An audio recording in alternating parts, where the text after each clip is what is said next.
Good afternoon and good evening to all of you. Welcome to this 20th anniversary edition of the OECD Global Forum on Competition. I would like first to thank all of you for tuning in, but I would like also to express my special gratitude to the OECD Secretary General, Matthias Cormann, and our keynote speaker, IMF Managing Director, Kristalina Georgieva, for taking the time to be with us today in the inauguration of this 20th OECD Global Forum on Competition. Before we begin, I would like all participants to keep their microphones muted during the speeches and during the expert panel discussions. If you have any questions or comments, either type them using the chat function on Zoom or on YouTube, or use the raise the hand function on Zoom, and we'll try to give you the floor. Now, just a very quick introduction to the Global Forum. The Global Forum was founded as a means for the OECD Competition Committee to reach beyond its membership and encourage more cooperation, stronger connections between competition authorities, and of course, convergence in our approaches. But this has been, and this has been, since the very beginning of the Global Forum, a two-way exchange. Hearing about the experiences of newer competition authorities can be highly beneficial for the more experienced jurisdictions of OECD. It allows us, and I would even say it forces us, to ask some fundamental questions about the role and approaches of competition law, for instance, with respect to employment, poverty, the fight against inequality, etc. It also reminds us of the continuing importance of advocating for competition with policymakers, the business community, and the general public.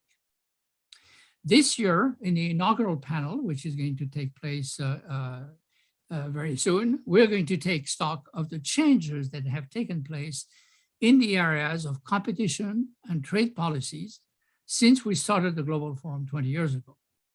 And as you will hear, a lot has happened. And we're going to ask ourselves, what has been the impact of these changes to the economic development, and what our priorities should be for the near future? Now, to open this year's forum, I would like to give the floor to OECD Secretary General Cormann. Again, I repeat how pleased we are to see him with us here today. Thank you very much for being here. Thank you very much, Frederick, dear Kristalina. Thank you so much for joining us. Ambassadors, colleagues, distinguished guests, welcome to this special 20th anniversary edition of the Global Forum on Competition.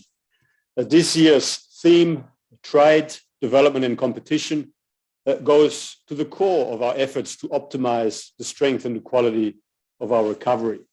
Open markets, a strong competitive framework, a system which rewards the most productive and innovative business ideas and encourages investment in future growth are all essential to promote quality job creation and the lifting of living standards.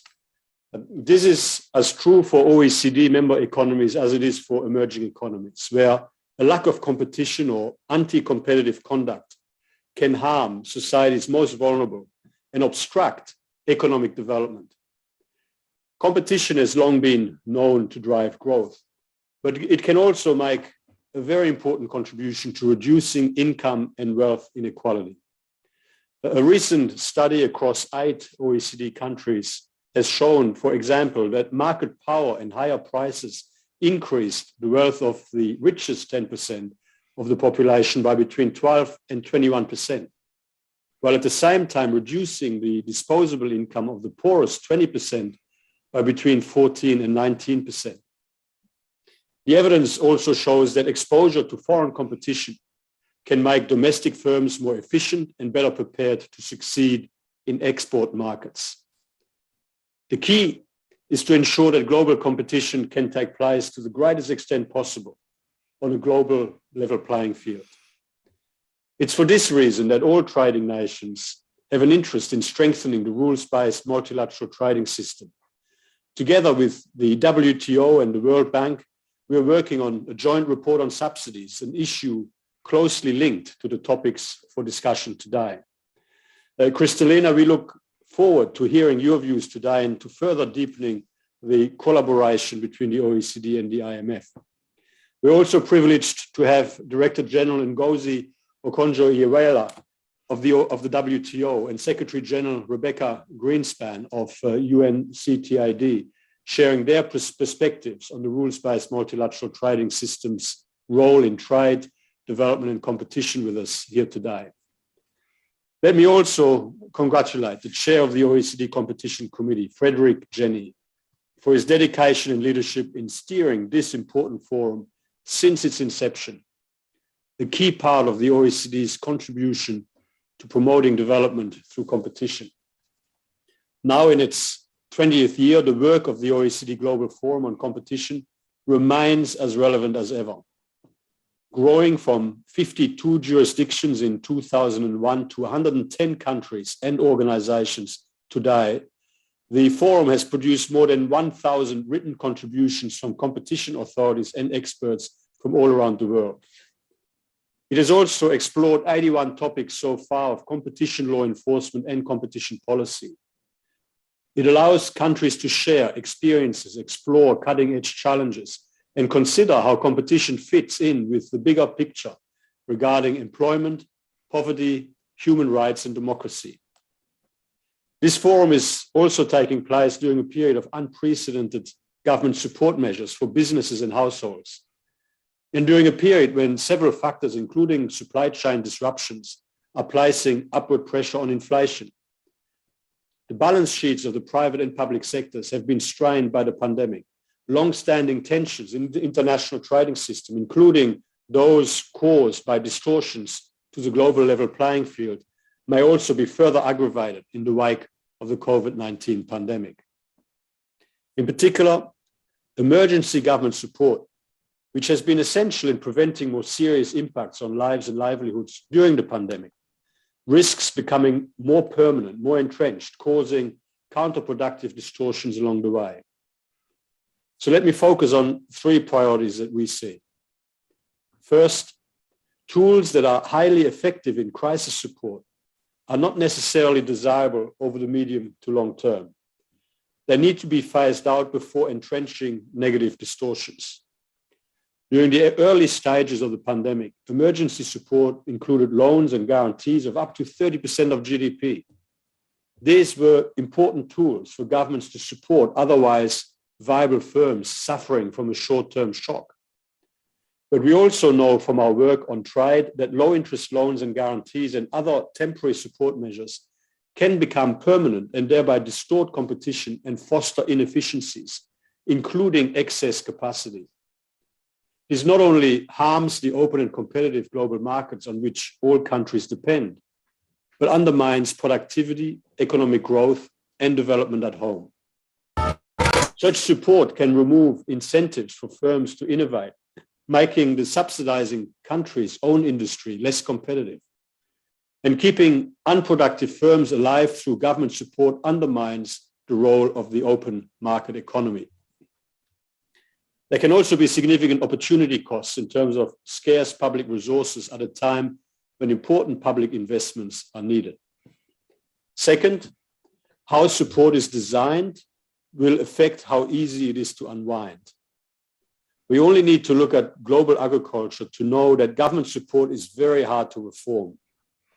National competition authorities can provide important insights into how to design support that will cushion crisis impacts while minimizing competition harm. These design support issues do not only apply to emergencies, they're also important in the context of new debates about the need for public investment in the face of the digital and green transformations, as well as new pressures on ensuring the global level playing field in the context of trade amongst countries with different economic systems. These developments require new thinking to ensure open and fair domestic and global markets. The OECD's new recommendation regarding the core principle of competitive neutrality provides insights into how to ensure a level playing field for firms, regardless of state ownership, regulation, or activity in the market. We will also develop a toolkit to help competition authorities and policymakers put these principles into practice It will build on the experiences of a wide range of jurisdictions, including both advanced and emerging economies, because threats to a level playing field ultimately affect us all. There are also important rules in the trade world to guide the design of government support, but calls to strengthen those rules, starting with transparency, are becoming louder. Here at the OECD, we're doing our part, measuring government support across agriculture, fisheries, fossil fuels, and now industrial sectors. Across all these sectors, we're shedding light on what support exists, how it operates, and the reforms needed to ensure fair and open markets. And we should not forget that trade can itself be an important means of ensuring competition. Market openness is critical in bringing in new players and innovative technologies and breaking the power of domestic monopolies. It can also be a powerful contributor to economic development and expanded economic opportunities through better access to products and better access to markets. Third, both trade and competition working hand in hand are key for a resilient recovery. Open and competitive markets can better respond to rapid changes and mitigate risks because they do not concentrate inputs, production capacity, and decision-making power in a single firm or territory. Rather, they ensure that firms face pressure to offer the highest quality and most innovative products at the lowest price. They ensure that the failure of a single firm does not produce widespread disruptions and shortages, since newcomers will be ready to take its place. And they allow global markets to adjust to risks and shocks. This is why the work of the competition authorities gathered here today is so important. Anti-competitive mergers lead to the concentration of economic power and insulate firms from the competitive pressures that make them more resilient. Abusive conduct by dominant firms, which this forum will discuss tomorrow, can prevent innovative new ideas and business models from contributing to the dynamism of markets. Cartels not only contribute to economic inequality and hit the societies most vulnerable the hardest, they also make markets less responsive to changes in the economic environment. Our focus, therefore, needs to be on both the immediate and the medium to long-term priorities. Competition policy and trade policy should contribute together to the global economic development based on a level international playing field. This is why today's forum cannot be more timely, with clear opportunities for the OECD to help contribute solutions to some of the key challenges we're facing. Our work across policy areas will continue to underpin and support multilateral discussion by facilitating interdisciplinary and global cooperation, bringing competition and trade policy communities together to bridge their perspectives and complement one another's efforts. More than ever, competition policy, along with dynamic and open markets, is a vital part of the path forward to promote a strong, sustainable, and resilient economic recovery. So let us think boldly about the challenges we face and keep enriching our work together to promote better competition policies for better lives. I wish you an excellent and productive discussion. Thank you. Thank you very much, Mr. Secretary General, for an excellent start to what is going to be at the heart of our discussion today.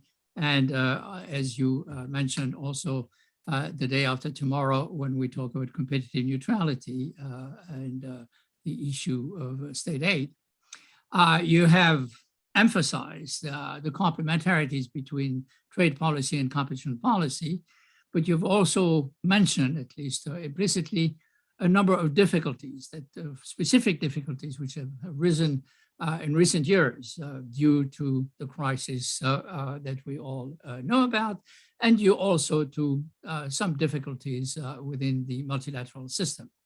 So trying to find, as you said, bold solutions to try to move forward is very important. And this is indeed what we are going to focus on. So thank you very much for your very, very useful comments. We're very lucky to have with us IMF Managing Director, Kristalina Georgieva.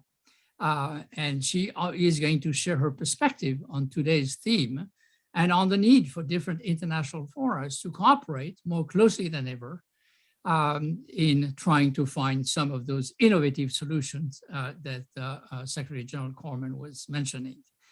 Ms. Georgieva, you have the floor.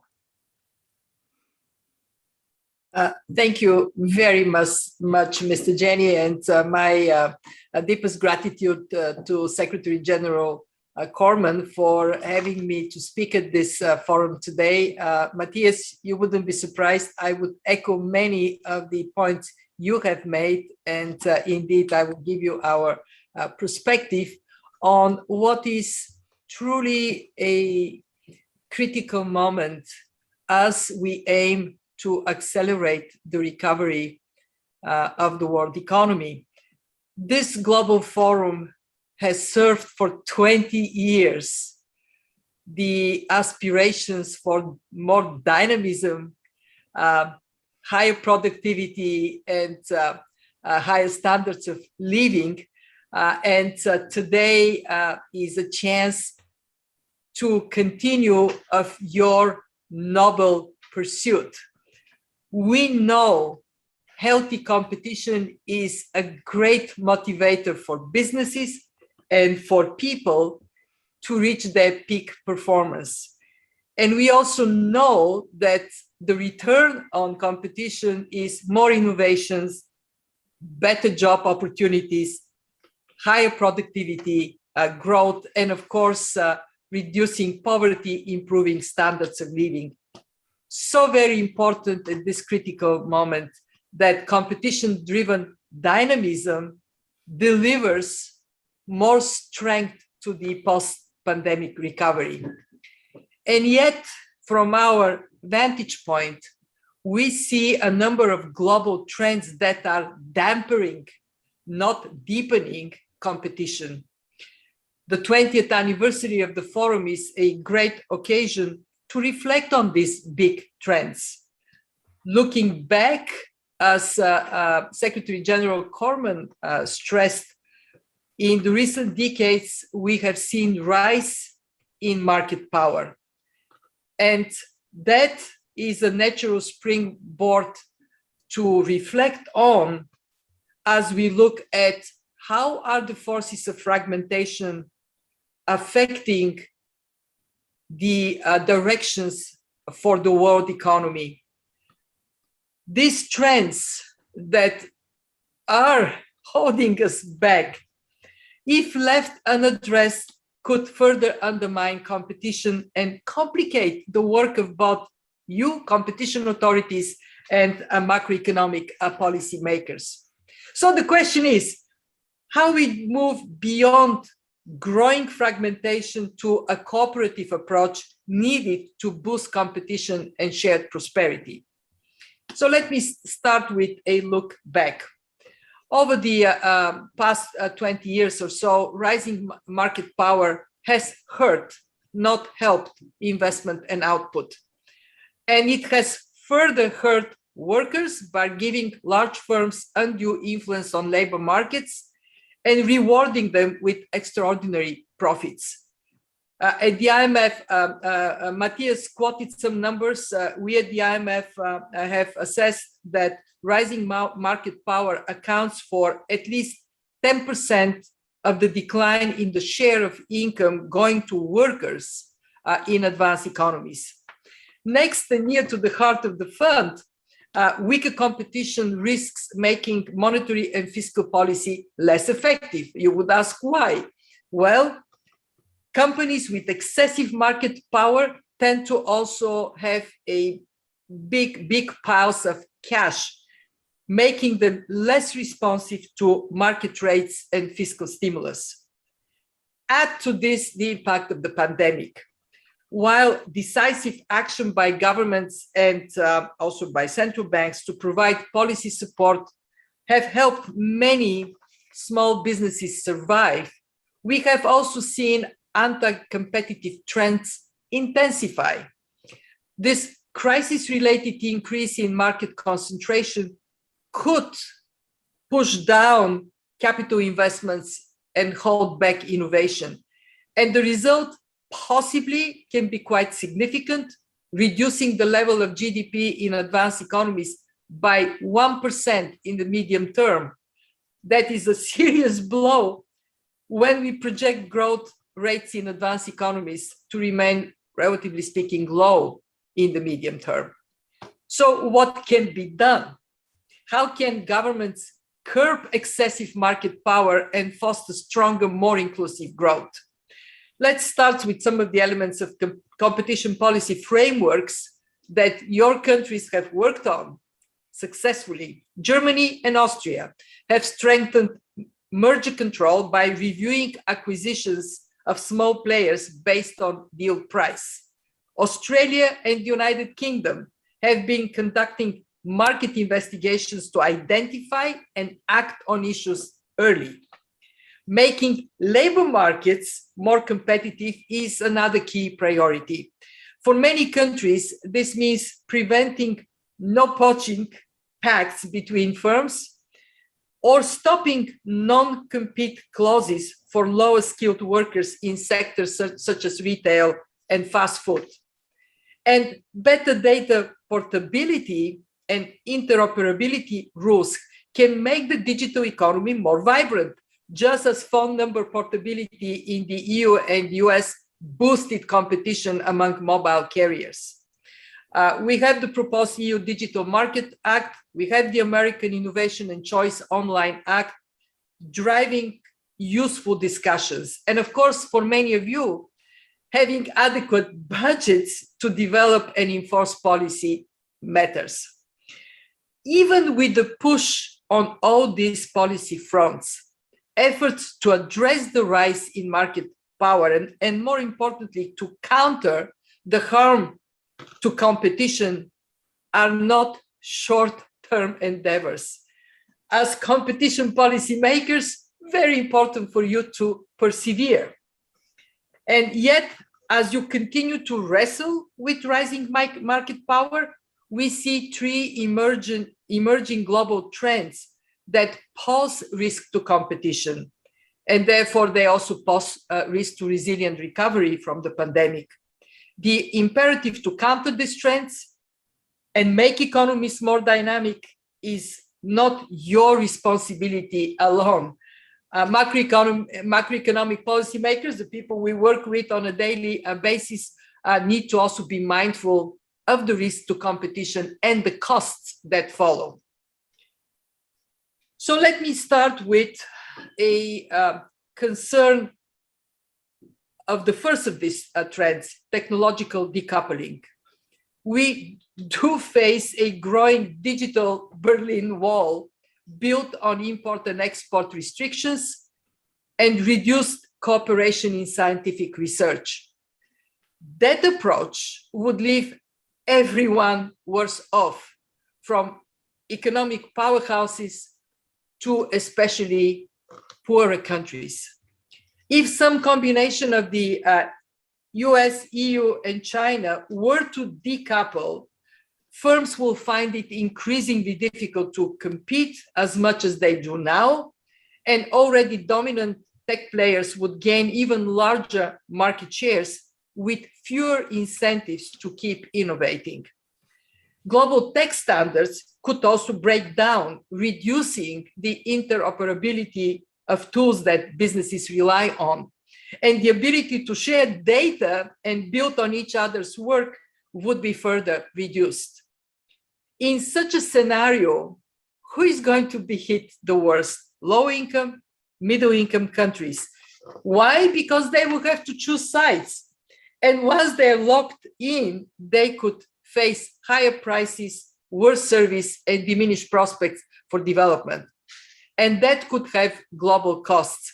Depending on scenarios, we see decoupling putting a dent in terms of GDP losses in the order of 3 to 6% over the next decade or so. So how can competition and trade authorities best advocate for keeping the tech sector coupled and avoid such a terrible loss? Close collaboration with national security and cybersecurity agencies within countries is essential to bring down the perceived and real risks. Policymakers in areas like intellectual property rights and data privacy also bring a very valuable perspectives. Working together, you can give your countries a wider range of policy options that can help bridge divides. More can also be done through the OECD, and I'm sure Secretary General Corman is very well aware of that. That in multilateral fora, we disseminate best practices, enhance cross-border coordination. There is limited value in one country addressing anti-competition behavior of a large tech firm if equally powerful foreign competitors remain untouched.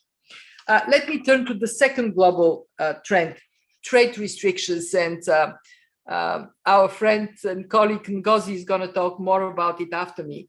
We know that by reducing foreign competition, you end up with greater strains on supply chains, higher prices for consumers, less innovation, diminishing growth potential.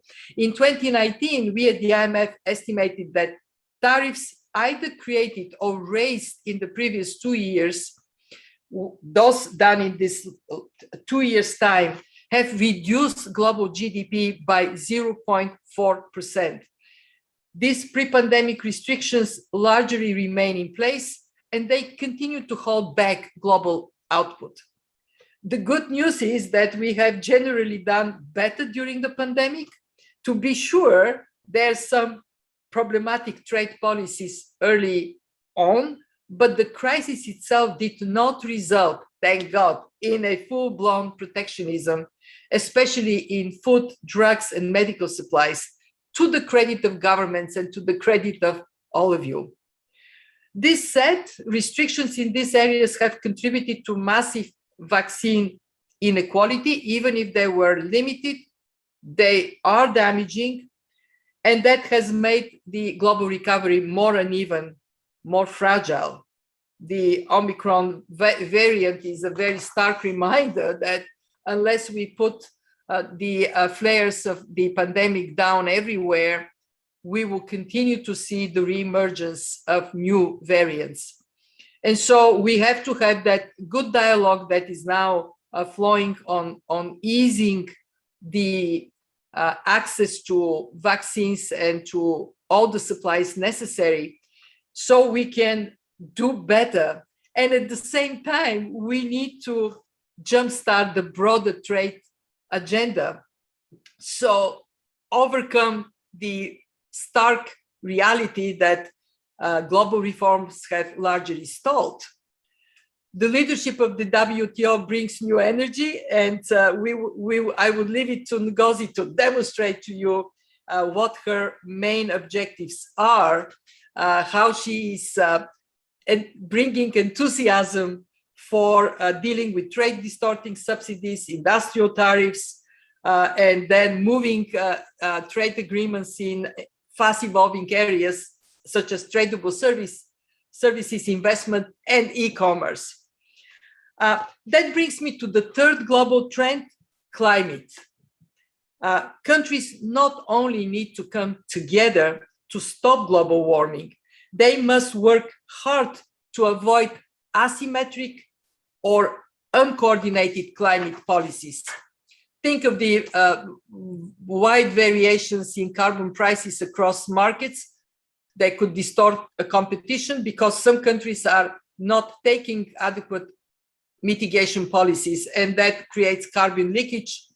So when we have carbon leakage, then inevitably we have the necessity to respond to it, and the discussion on border carbon adjustment taxes is quite lively, but they present also practical challenges. If they're not carefully designed, if they're not coordinated with partners, they could disrupt climate cooperation and even cause trade retaliation. Instead, what we need are policies that send the right price signals on climate, but they do not undermine competition. They do not shortcut the necessity to massively boost investments in climate mitigation. And I want to praise Matthias for the attention the OECD is paying to the need to have equivalency defined on different carbon price approaches. We are partnering, and I strongly believe that together with WTO, together with institutions like the World Bank, we can avoid a dangerous slippery slope of more fragmentation rather than more cooperation. We have made a proposal for an international carbon price floor among large emitters, efficient, practical, and flexible, allowing tax, trade, and regulatory equivalency to be put in place on an equal footing, with recognition for different levels of development, so we can have fair carbon pricing and actually promote more competition across industries and countries. This is a very good place to land. Fairness and even-handed competition. They matter globally, they matter locally. Within the fund's broad view of the world economy and now a detailed view on each of our 190 members, we care about how policies interact, both positively and negatively, and how policies play domestically and globally. This is as true for competition policy as it is to any IMF bread and butter issues. And that is why we believe it is so important to work together, be it at the IMF or OECD, on working with countries to coordinate policies, or working with national competition agencies, collaborating with macro policy officials, because global competition depends on domestic policy action and on global coordination. So to overcome the fragmentation that is driving the global trends that threaten competition, we need simply much stronger cooperation within and across borders. So together we can spread this message far and wide. If you care about innovation, about jobs, about broadly shared prosperity, you must care about better competition policies. Thank you very much. Thank you very much, Ms. Georgieva, for a very comprehensive and interesting speech. You've touched on a lot of the points that we're going to discuss today, but I do want to emphasize one of your messages, two of your messages, in fact, but one of them is the necessity to link different policies, the fact that competition policy or any other policy can never be a standalone policy. It needs to be linked to other policy. In the case of competition policy, there is an obvious link between competition and trade, but there are also links to investment, links to consumer protection, links to intellectual property, etc. And maybe one of the questions, if I may react to what you said, was that competition authorities have been a bit too isolated in their little world, and not enough trying to establish bridges with other policy makers who can contribute to developing competition. And I think that this is really important because, as you said, dynamic competition and innovation are really important. And competition is certainly one of the elements, but maybe not the only element that will bring a level of innovation. The second theme that you have emphasized is the theme of the development of cooperation. And this is also an interesting topic, particularly for competition authorities. Of course, there's the cooperation between various regulators domestically, but also cooperation internationally.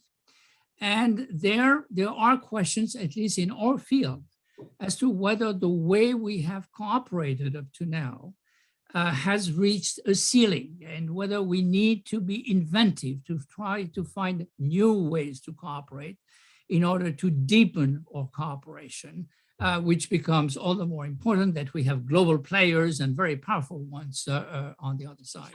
So this theme is also something that we're going to look at with great care. So thank you very, very much for being with us. I know that you have constraints and you cannot stay with us any longer, but we're very appreciative of the fact that you took the time to develop your ideas on our topic. So thank you very much. And of course, the OECD and the IMF will continue to cooperate at their levels to try to bring forward a better future. So thank you very much. Yep. We also are fortunate to have contributions from Ngozi Okonjo-Iweala, the Director General of the World Trade Organization, and Ms. Georgieva just referred to her recently, and Rebeca Grynspan, who is the Secretary General of UNCTAD. Now, both of them sent their regrets for being unable to attend, but have provided video messages for the forum, which we'll now present.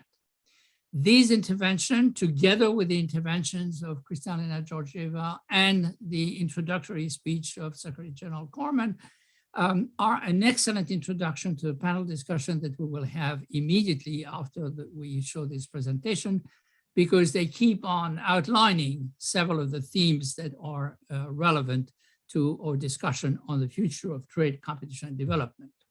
So please listen to the video message from Rebeca Grynspan, the Secretary General of UNCTAD.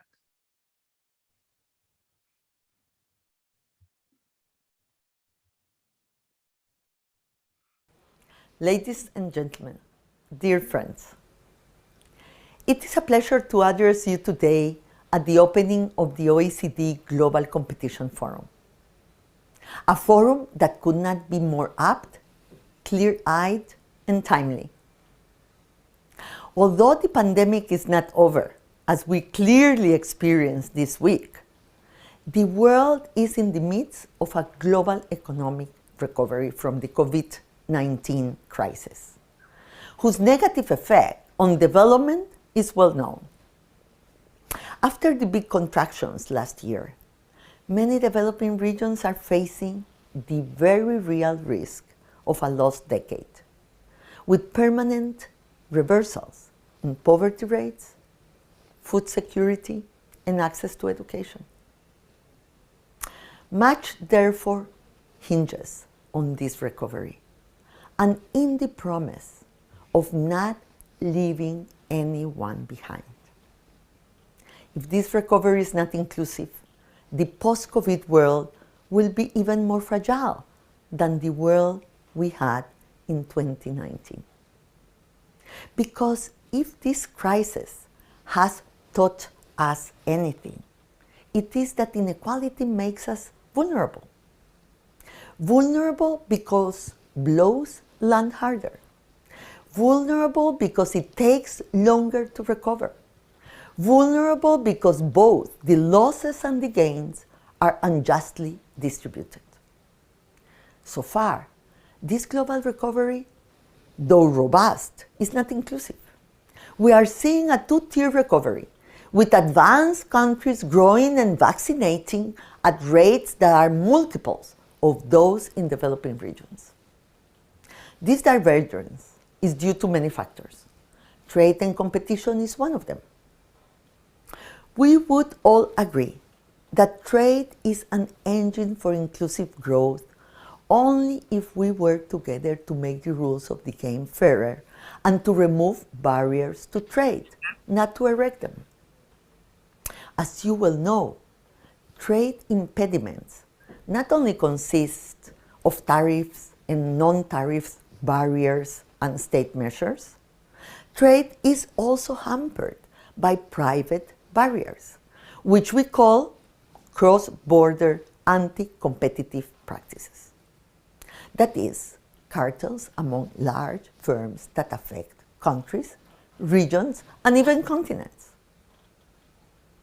We live in an increasingly globalized and interdependent world.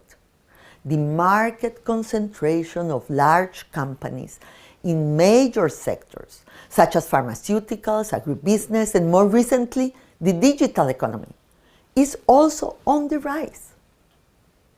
UNCTAD research shows that in 1995, the average market capitalization of the top 100 firms in the world was 31 times higher than of the bottom 2,000 firms. By 2015, the ratio had grown to a staggering 7,000 times higher. And while these firms were significantly increasing their market power, their employment share was not rising proportionately. For example, the top 100 firms' market capitalization rose fourfold, while their employment share less than doubled. This shows to what extent market power can play a role in generating income inequality.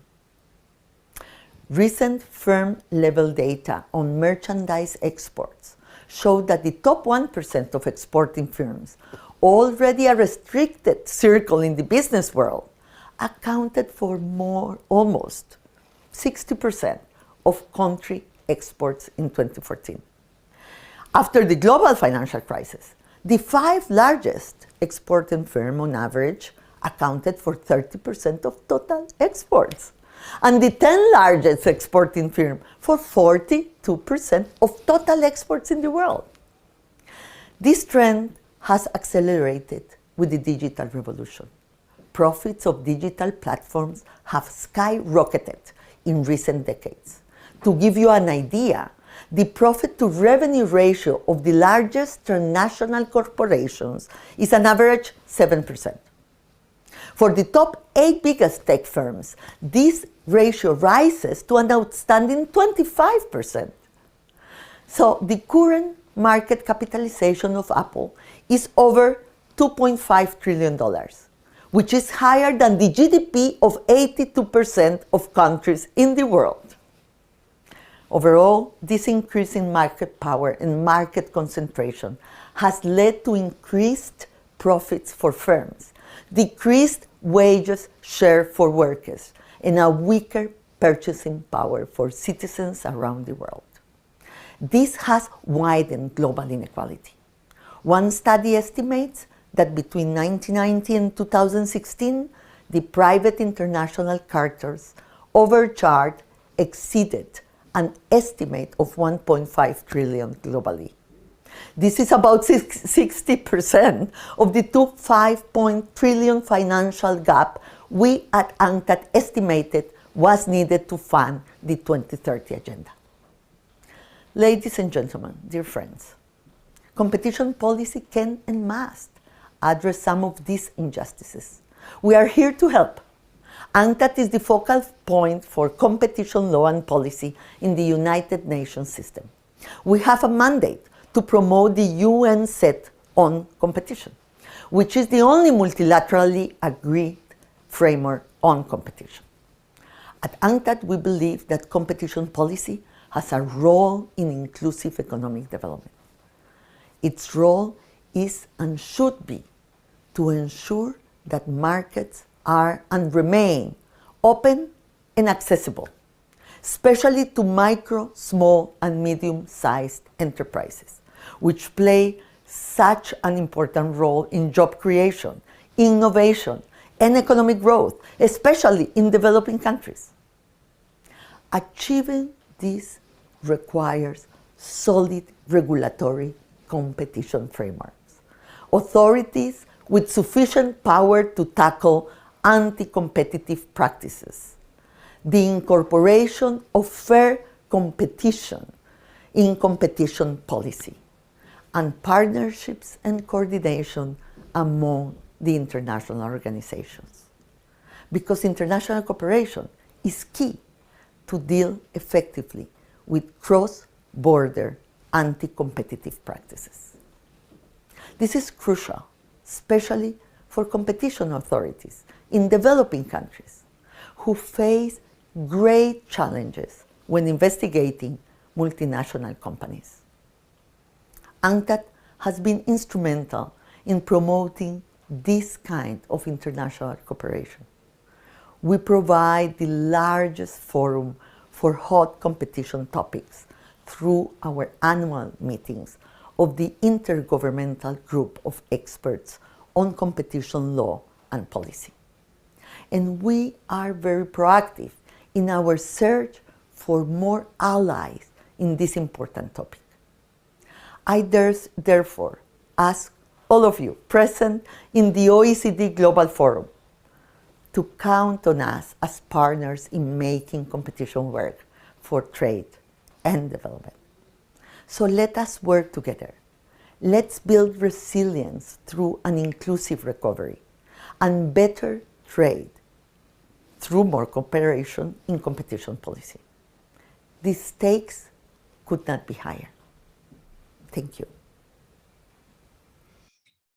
Well, thank you very much to Secretary General Grynspan for those words. First of all, I want to reassure her, and assuming that she was not already reassured, that the OECD and UNCTAD cooperate on a number of projects. We invite each other to our meetings. We have common programs that we develop in some parts of the world, and we are certainly very interested in each other's progresses. So that level of cooperation between international organizations is already well underway and very satisfactory. What Secretary General Grynspan outlined, though, is I thought was very interesting. One of her messages was that market power not only contributes to monopolistic rent, but it also contributes to creating inequality. And inequality in itself leads to vulnerability and to the lack of resilience of economic system. Now, that means that, of course, market power works against both the desire to have more inclusive and more resilient economies. And Secretary General Grynspan called for a solid regulatory framework for competition that would integrate this dimension of inequality and lack of resiliency of sector. Now, that may mean to enlarge our perspective, because it is somewhere questionable whether a competition authority traditionally have been so concerned with inequality. I mean, they were more concerned with the inefficiency that were brought about by the monopolistic rent. So whether we should expand our goals, whether there are ways in which to make compatible our traditional approach and consideration of the impact of market power on inequality is a question that is on the table these days. Now, to finish this set of contribution, I would like now to play the contribution from Ngozi Okonjo-Iweala, the Director General of the WTO.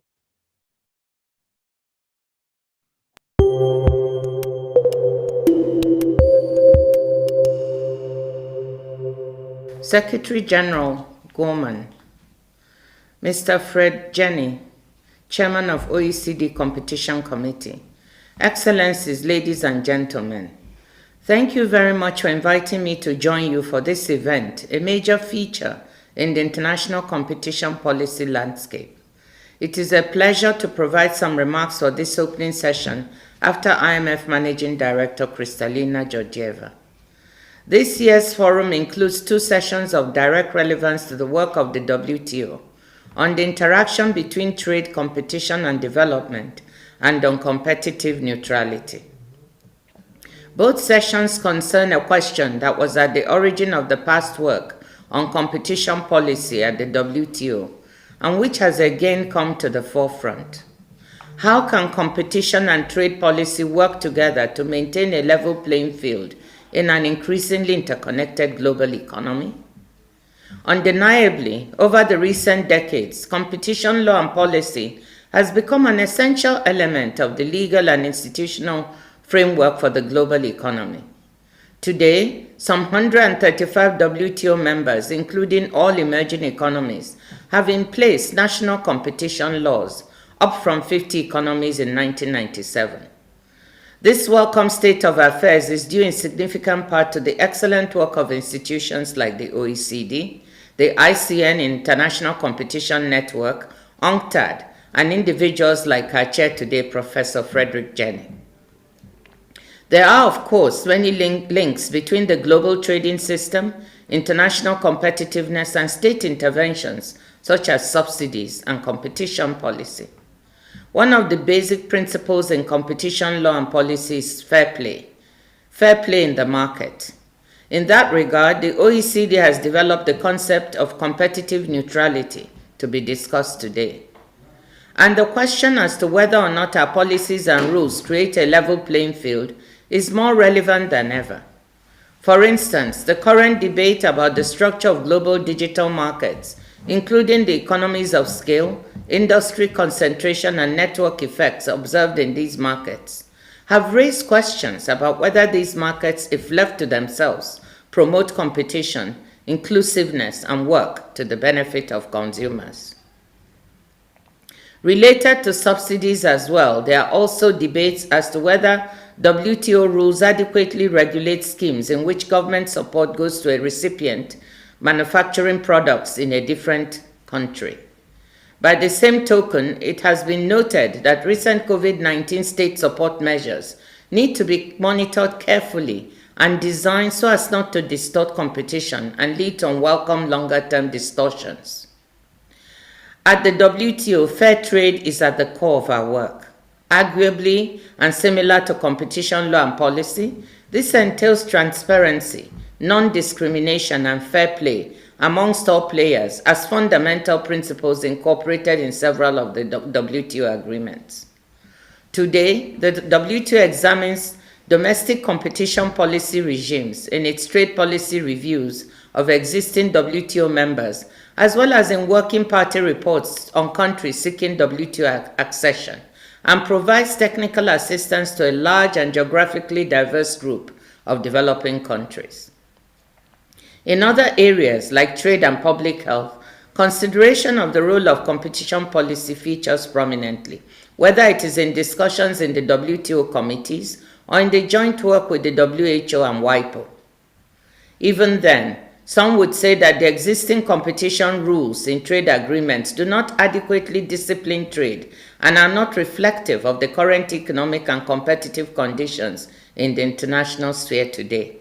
For example, existing subsidy rules do not sufficiently discipline subsidies to state-owned enterprises, transnational subsidies, fuel subsidies, fisheries subsidies, among others. Subsidy rules in trade agreements exist to avoid inter alia distortive effects on the global market and negative cross-border effects. In today's world, integrated global value chains represent an increasing challenge to existing subsidy rules. This is because the effects of a subsidy are more difficult to track down in global value chains. At the same time, if we want to build back better, we need to provide enough flexibility to support our economies and make sure that our regulations do not increase red tape for investment flows that negatively affect competition and ultimately slow down growth. A balanced, sufficient trade and competition law and policy framework levels the playing field by ensuring, among other things, non-discrimination and fair play. It incorporates the competitive neutrality principle in a manner that ensures that all players in the market adhere to non-discrimination and fair play principles. It provides flexibility for positive measures to the extent needed and legitimate, e.g., positive measures taken in the context of the COVID-19 pandemic to boost resilience. Several WTO members have argued for commitments on competitive neutrality to discipline trade distortions, industrial and agricultural subsidies, activities of state-owned and transnational enterprises, among other areas. Discussions such as these with heads of competition agencies and working together with our trusted partners such as the OECD and the IMF, represented on this panel, help shape policies and outcomes that aim for tangible results. The WTO has recently increasingly been seen as a part of the solution to tackling the current pandemic, and capable of addressing modern challenges and realities in international trade. The OECD work on competition and competitive neutrality can be useful in our efforts to understand how to eliminate competitive distortions and enhance leveling the playing field, hence guaranteeing open, market-oriented trade to the benefit of millions. In that regard, I commend the OECD for the adoption this year of the recommendations of the Council on Transparency and Procedural Fairness in Competition Law Enforcement, as well as on competitive neutrality, complemented, of course, by the OECD Voluntary Transparency and Disclosure Standards for internationally active state-owned enterprises. I think I can confidently say that competitive neutrality can become an essential analytical tool to improve the multilateral trading system. Mr. Chairman, this concludes my remarks. Thank you again for the opportunity to join you today. Well, thank you very much to Ms. Ngozi Okonjo-Iweala, the Director General of the WTO, for her remarks. It's very interesting, particularly for me, who was the chair of the Working Group on Trade and Competition at WTO in the early 2000s, where the question there was the fact that governments were liberalizing the economies and liberalizing the trade relations. And there was a concern about the fact that private sector would implement practices that would cancel the effect of those trade liberalization measures and reduce international competition that government were striving to promote. What the Director General of the WTO has just mentioned is the fact that there is another side to this coin, and that today we are equally concerned about the fact that domestic measures, either by state-owned enterprises or by government subsidizing some activities, may in fact undermine the competition that we are trying to promote in the world of competition authorities. So this time it is, the onus is back on governments really, and trying to ensure that whatever state subsidies are given, they are given in a way which is going to be least distortive of competition. So we are going to talk about this also today. So those introductions were a fabulous introduction to our debate, to our expert panel, which I'm going now to open. Our opening session raised a number of the issues that we are going to deal with in this expert discussion. I would like to say that we are fortunate to have a very distinguished panel to join us. Simon Evenett is a professor at the University of St. Gallen and a very respected authority on trade. Beata Javorcik, who is the chief economist at the European Bank for Reconstruction and Development. Joseph Stiglitz, who is Nobel Prize laureate and also a professor at Columbia University, and has had a keen interest in issues of international trade and competition. And finally, we were to have, and we may have, but it is not sure, Precious Ndlovu with us. She's from South Africa, senior lecturer at the University of Western Cape. She may be the victim of the power cuts, which have unfortunately limited the expansion of the economy of South Africa. And she had trouble getting in touch with us when this afternoon started. We hope that she will be able to intervene. But if not, I want to say that her absence resonates with some of the themes that we are going to talk about today, and I'm going to tell you why in a second. Now, before we start our debate, I would like to encourage all of those attending today, either via Zoom or YouTube, to feel free to submit questions to our panel using the chat function or to use the raised hand function on Zoom, if you want. Our discussion is going to be divided in 5 parts. First, we will discuss the evolution of competition law since the forum started 20 years ago, including but not only the spread of competition laws throughout the world. Equally in that part, we will talk about some of the new challenges that you've already heard about. Second, we would talk about the developments in trade policy during that time, including the challenges in reaching trade agreements and growing questions about global value chains. And I will ask Simon Evenett to lead that part of the proceedings. Third, we will talk about the distortionary threats that undermine both competition and trade openness. And Beata Javorcik will come back to some of the themes that we have heard, particularly with respect to state-owned enterprises and subsidies. Fourth, we will talk about how trade and competition can promote economic development and whether they have lived up to their potential to do so in recent years. And if not, what have been the problems? And Joseph Stiglitz has spoken many times on this and will share his thoughts with us on this. And finally, and importantly, I would say, we will ask whether there is a better way forward and what new approaches for competition and trade policy and their relationship to economic development would be worth pursuing. So let me begin with the first discussion on the topic of competition policy by offering myself a little recap of 9 or 10 developments that I think we should have in mind for discussion. And then I will open the floor to all the other panelists to share their thought on the development of competition law in those last 20 years.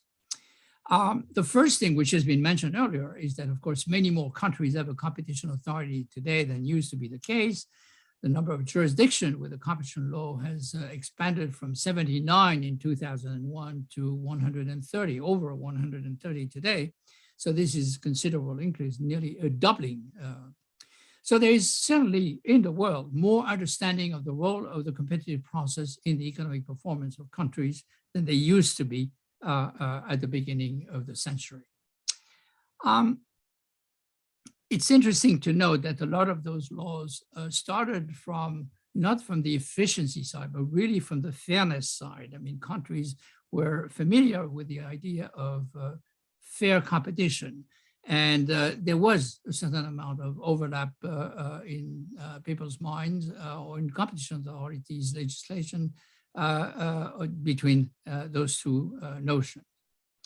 But I think it's fair to say that the working group to which we were alluding to in the early 2000s, by pointing out the fact that transnational anti-competitive practices could affect economic development, was instrumental in developing the notion that maybe having a competition law was a good idea.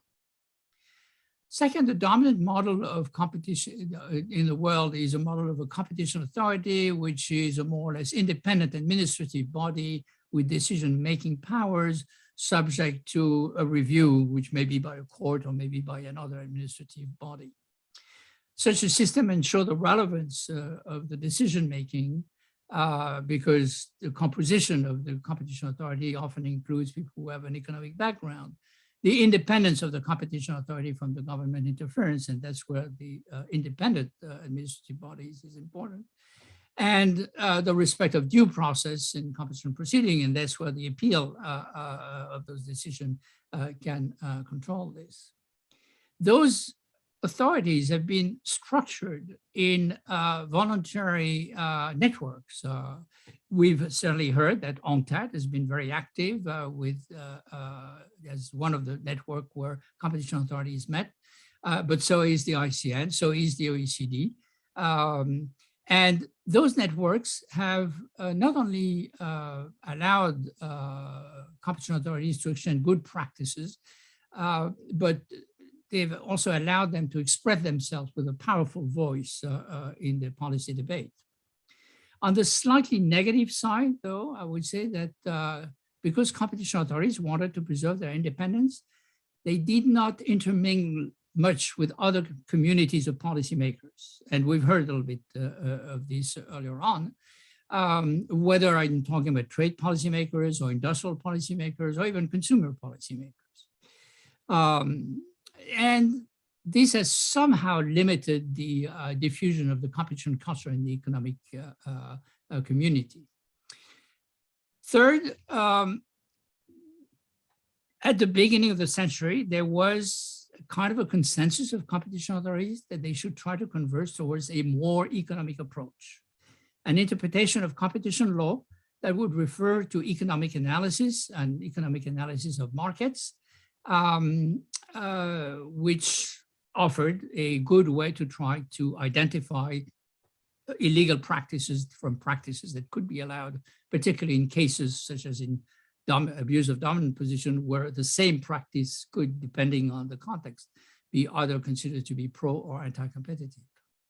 Now, this push toward a more economic approach also meant a complexification of decision-making at the level of competition authorities and courts, and a narrowing down of the scope of competition, and a move away from the fairness dimension of competition towards the efficiency dimension. Now, it's worth noting that in a number of countries, courts have resisted the appeal for a more economic approach, not only because they were unfamiliar with economic theory, but also because they questioned, and in some cases rightly so, whether the goals which were assigned to competition law by legislators were the same as the goal assigned to competition law by economists. And there was, in many countries, a difference. As a reaction, competition authorities search for tools simplifying their burden of proof. And this, we've seen the development of leniency program, for example, or allowing them to dispense with having to fully articulate their economic reasoning with instruments such as, for example, the extension of prohibition by object, or the power to create interim measures, or to accept negotiated settlement. So slowly but surely, competition authorities became more regulatory in their practice than what had been anticipated when they had argued for a more economic approach. Fourth, meanwhile, some of the effect of the international trade liberalization, which was the hallmark of the preceding decades, fueled political resentment and the rise of appeal for trade restrictive measures. The prevalent discourse had been that trade liberalization through increasing competition at the global level would be a win-win policy. In developed countries, it would bring benefit to consumers in the form of lower prices, and in the developing countries, it would bring economic opportunities. This discourse was largely based on two hypotheses. The first one was that the labor that would be displaced in developed countries by competing low-cost industries in developing countries would easily be able to find reemployment in higher value-added industries in their country. The second hypothesis was that the economic regulatory environment, both in exporting countries and in importing countries, was sufficiently similar for healthy competition to prevail between national industries. Now, those two hypotheses were largely unjustified, and developed countries did not set up sufficient measures to accompany the transition for displaced workers or firms, as a result of which they were victims of globalization, resentful of the idea of competition and international trade liberalization. Fifth, in developing countries which had adopted competition law, there was much less, I think, unless we find otherwise, much less resentment against the globalization agenda. There were initial successes of competition law enforcement, thanks to the fact that competition authorities prioritized cases that could appeal to a large part of the population, such as the bread cartel in South Africa or the pharmaceutical cartels in Latin America. Competition authorities very often were considered to be free of corruption and even active agent on the fight against corruption, as well as example would be in Brazil, and relatively efficient in their operation. But they were seen soon as unable to make up much of a difference to the macroeconomic landscape. Why? Because they had a production function which included case-by-case ex-post assessment of individual case in a judicial context, and this was not very favorable to have macroeconomic effects. So the idea that competition was going to lead to a reduction in inequality, to an improvement in the poverty decrease of the poverty level was not really borne out by the facts, or at least not in a visible way that could be identified. In addition, competition authorities in small developing countries were often unable to meaningfully enforce their laws against large multinationals, reinforcing the fears of those who would claim that international competition was a Trojan horse for the benefit of large multinationals rather than an opportunity to develop self-sustaining domestic industries. Finally, and we've heard about this, 4 elements in the second part, in the second decade, or second part of the 20 years that we're looking at, intervened. The financial and economic crisis of 2008, the COVID crisis roughly 10 years later, the development of the digital sector facilitated by the COVID crisis, and the increased concern about climate change. And all those have profoundly affected the perception of competition law and competition authorities.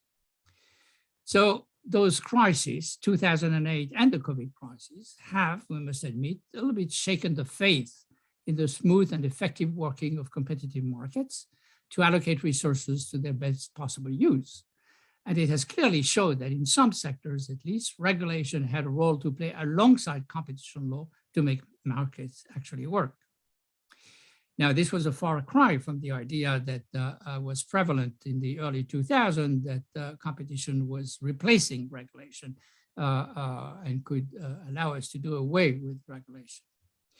Further, the financial crisis was in 2008 and the following years were followed by an economic crisis with a resurgence of state aid and subsidies, and we've heard about this because the COVID crisis had the same effect. So we had 2 issues that came up to the fore. One of them is indeed how to ensure that there are no distortions of competition at the international level because of state aid. But the second one is the behavior of state-owned enterprises, or some would say state-supported enterprises. And those are a crucial competition issue for a number of reasons. First, they are often inefficient, compare the telecom and electricity infrastructure in South Africa. Sometimes because managers of those state-owned enterprises are selected on the basis of political patronage rather than on their managerial capacities. They are, for the most part, sheltered from the commercial and financial disciplining mechanism which force private firms to increase their efficiency or face bankruptcy and exit. They are often in an ideal position to influence the regulatory environment in which they operate and to protect themselves against competitor or innovators. And finally, when potential competitors need to interconnect with them in order to operate, they're often able to manipulate the technical aspect of interconnection to prevent or limit the entry or the development of competitors. So those are sources of concern, both at the international level, but also at the domestic level, particularly in a large number of developing countries, in Asia and Africa, for example, where state-owned enterprises represent a disproportionate part of the formal economy and are of crucial importance in infrastructure sectors such as energy or telecommunication. National competition authorities in those developing countries frequently have quite a bit of difficulty enforcing their laws against the practices of domestic SOEs, either because the restriction that they observe do not result directly from competition law violations, but maybe from asymmetric regulatory environments favoring the SOEs, or because the SOEs are able to convince the executive to exempt them from the rigors of competition law enforcement. Now, the COVID crisis emphasized all those themes. So I'm not going to repeat the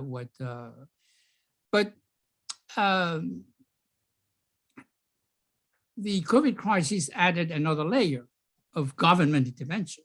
And it was the idea that to try to solve the problem of markets that were severely disrupted, some form of cooperation among competitors, either to allocate vital inputs that were very scarce or to foster innovation, seemed appropriate. So that meant that the hallmark of competition authorities fighting cooperation among competitors all of a sudden found a certain limitation, and competition authorities indeed allowed quite a bit of cooperation, more than they would have otherwise, to try to face this crisis. The vulnerability of supply chains was seen in the COVID crisis as a consequence, a direct consequence of the short-term profit maximization attitudes of firms under exacerbated competitive pressures, which had chosen to relocate their production to countries where their costs were lower for immediate profit. So as a reaction, it was felt that in many countries, both developed and developing, an active industrial policy by government should compensate for the short-term perspective of firms subjected to economic competition and ensure that countries reconstitute local or regional value chains, at least for strategic goods. And for example, we've got calls for regional value chain in Africa, facilitated by the entry into force of the African Continental Free Trade Agreement, but we also have similar calls in Asia. So industrial policy through the COVID crisis made a comeback on the scene, and a discussion between competition policy and industrial policy, which really didn't take place before, becomes necessary. I have only two more points. The development of the digital sector. I'm not going to belabor this point because it has been mentioned before. But there again, competition authorities in many countries seem to be unable to stem the increase in concentration. They seem to be unable to prevent mergers. They seem to be unable to rein in competition authorities. And there were two weaknesses that appeared. One of them was the procedures of competition law, which didn't seem to be adapted to the rapidly changing dynamic sectors. But the other one was the fact that maybe the instruments of competition law were not adapted to the kind of competition that one finds between ecosystems. We are used to deal with competition among pipeline firms that all sell the same product, and not so much about competition of platforms which are multi-sided, subsidize some side, and have a lot of network and economies. So there was a feeling that we were caught in a static way, in applying static competition law rather than a more dynamic competition law. Thus, the notion that ex-ante regulation would be a necessary complement to what competition authorities couldn't do, either substantively or procedurally, grew up. And this was another coming back of government intervention, which is being discussed. This discussion is not as active in developing countries as it is in developed countries. And there may be several reasons for this. One of them may be that in developing countries, competition laws were always wider in their goals and perspective than they were in many developed countries. And that therefore, dealing with those new issues did not raise as much discussion about the goals of competition law and the instrument. And the second one may be, and this is quite important, that in developing countries, competition authorities had more immediate and urgent problems to solve than to try to deal with those monsters at the world level. Finally, one noteworthy consequence of the rise of the digital sector has been the emergence of a discussion on the limits of voluntary cooperation between competition authorities. This has been alluded to. This is the way we cooperate, by exchanging information on case-by-case basis. It's voluntary in the sense of what is being exchanged is voluntary, when to exchange is voluntary, et cetera, et cetera. What we see in the digital sector is the fact that there are simultaneously in dozens of countries, the same procedures being opened on the same issue by different competition authority against the same ecosystems. And there's something very shocking there. It seems that we are going to, we have a very inefficient way of going about promoting competition. And we also have had a discussion in more traditional sectors about the fact that there is a limit to how much exchange of information we can get. So the question really is whether we have to rethink coordination among competition authorities completely, maybe on a different basis, or whether we have brilliant ideas on how to make existing cooperation more effective. Finally, of course, the climate crisis brought in the idea that we had a short-term view again, that we were discounting the effect on future resources of the economic activity today, and called into question whether competition authority had too narrow a focus or too short time perspective in their approach to competition. So that was just to summarize a number of issues that we're discussing. Now, let me turn to the panelists to say whether they have comments on this. Maybe I should start with Professor Stiglitz to get his views on the adequacy of existing competition enforcement framework for development. You're muted. Let me first begin by a couple comments on your general framing, and maybe put this a little bit in an American context. That remember, the original competition laws in the United States were not about efficiency in the narrow economic sense, and they were not even just about fairness. They were about the functioning of our democracy and political power. And there has been a very strong revival of what has been called the Brandeisian perspective on competition. And that is right now, I would say, very strongly flourishing within the Biden administration. The head of the FTC is a strong supporter of that particular perspective. Secondly, maybe along the same theme is we have to recognize that under President Trump, there was a politicalization of of competition policy when Europe, I think quite rightly, tried to bring charges of anti-competitive behaviors against the tech giants. He accused that of being anti-American. It wasn't. It was trying to identify anti-competitive practices and stopping them. So there has been, unfortunately, that kind of politicalization. And I think we have to recognize that that's maybe an element going forward, at least if that faction of the Republican Party returns to office in the future, which is a real possibility and a real threat. The third is that the broader issue of competition and consumer welfare has many aspects to it, which I think competition policy has not adequately addressed.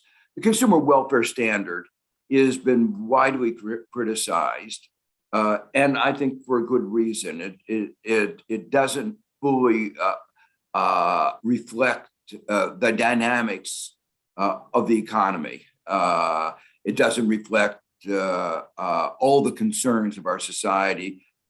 Say in media competition, it would look at whether there's competition in advertising, not competition in the dissemination of ideas, and that excessively narrow view of competition. Maybe I should stop for a moment and point out that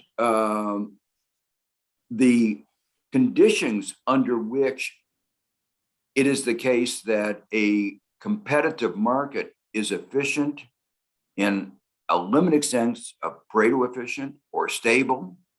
Over the last 40 years, we recognize that that's just not in general true, that you are going to need a whole set of regulations, and that those regulations may differ from country to country, reflecting circumstances and preferences.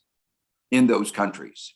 And so regulatory harmony may be an elusive goal if we want to have an economic system that reflects the concerns, the structures, and the preferences across different countries. And that in turn is going to have implications for the design of competition policy. Now, where that now links to the issue that you posed to me, development, the issue of industrial policy has always been very strong in development policy. And the view has been that in the past, the restrictions on the use of, you might call, government subsidies has been one-sided. You allow agricultural subsidies for rich corporations in the advanced countries, but you don't allow the kind of infant economy subsidies that would help a developing country develop. And so, at least in many developing countries, the view is that the set of rules to create a level playing field were actually rules that were more akin to what Ha-Joon Chang has called kicking away the ladder. That the Western countries used a whole variety of practices, including intellectual property and subsidies to develop. And now they say the poorer countries can't use those similar policies. And then that relates now to, you referred to the new attitudes towards industrial policy.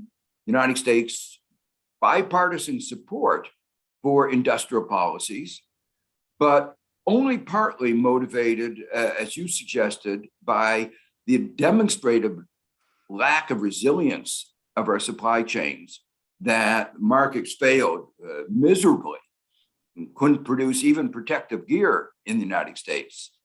But, and we're seeing now in terms of the whole set of interruptions, shortages, the failures of just-in-time production technology. I mean, a real example of markets being excessively short-sighted like they were in 2008.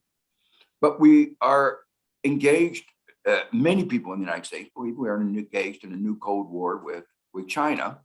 And China has an instrument, whether you call their economic system state capitalism, or whatever name you give it, an important part of that is some version of industrial policy.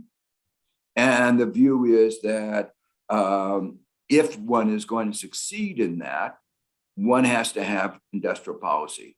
So I think the concerns about the earlier framework, both within developed and the developing countries, really have changed over the last 10 years, but in a way, I would say somewhat different than you've emphasized. And finally, let me just mention two other points that one might want to highlight. The first is there's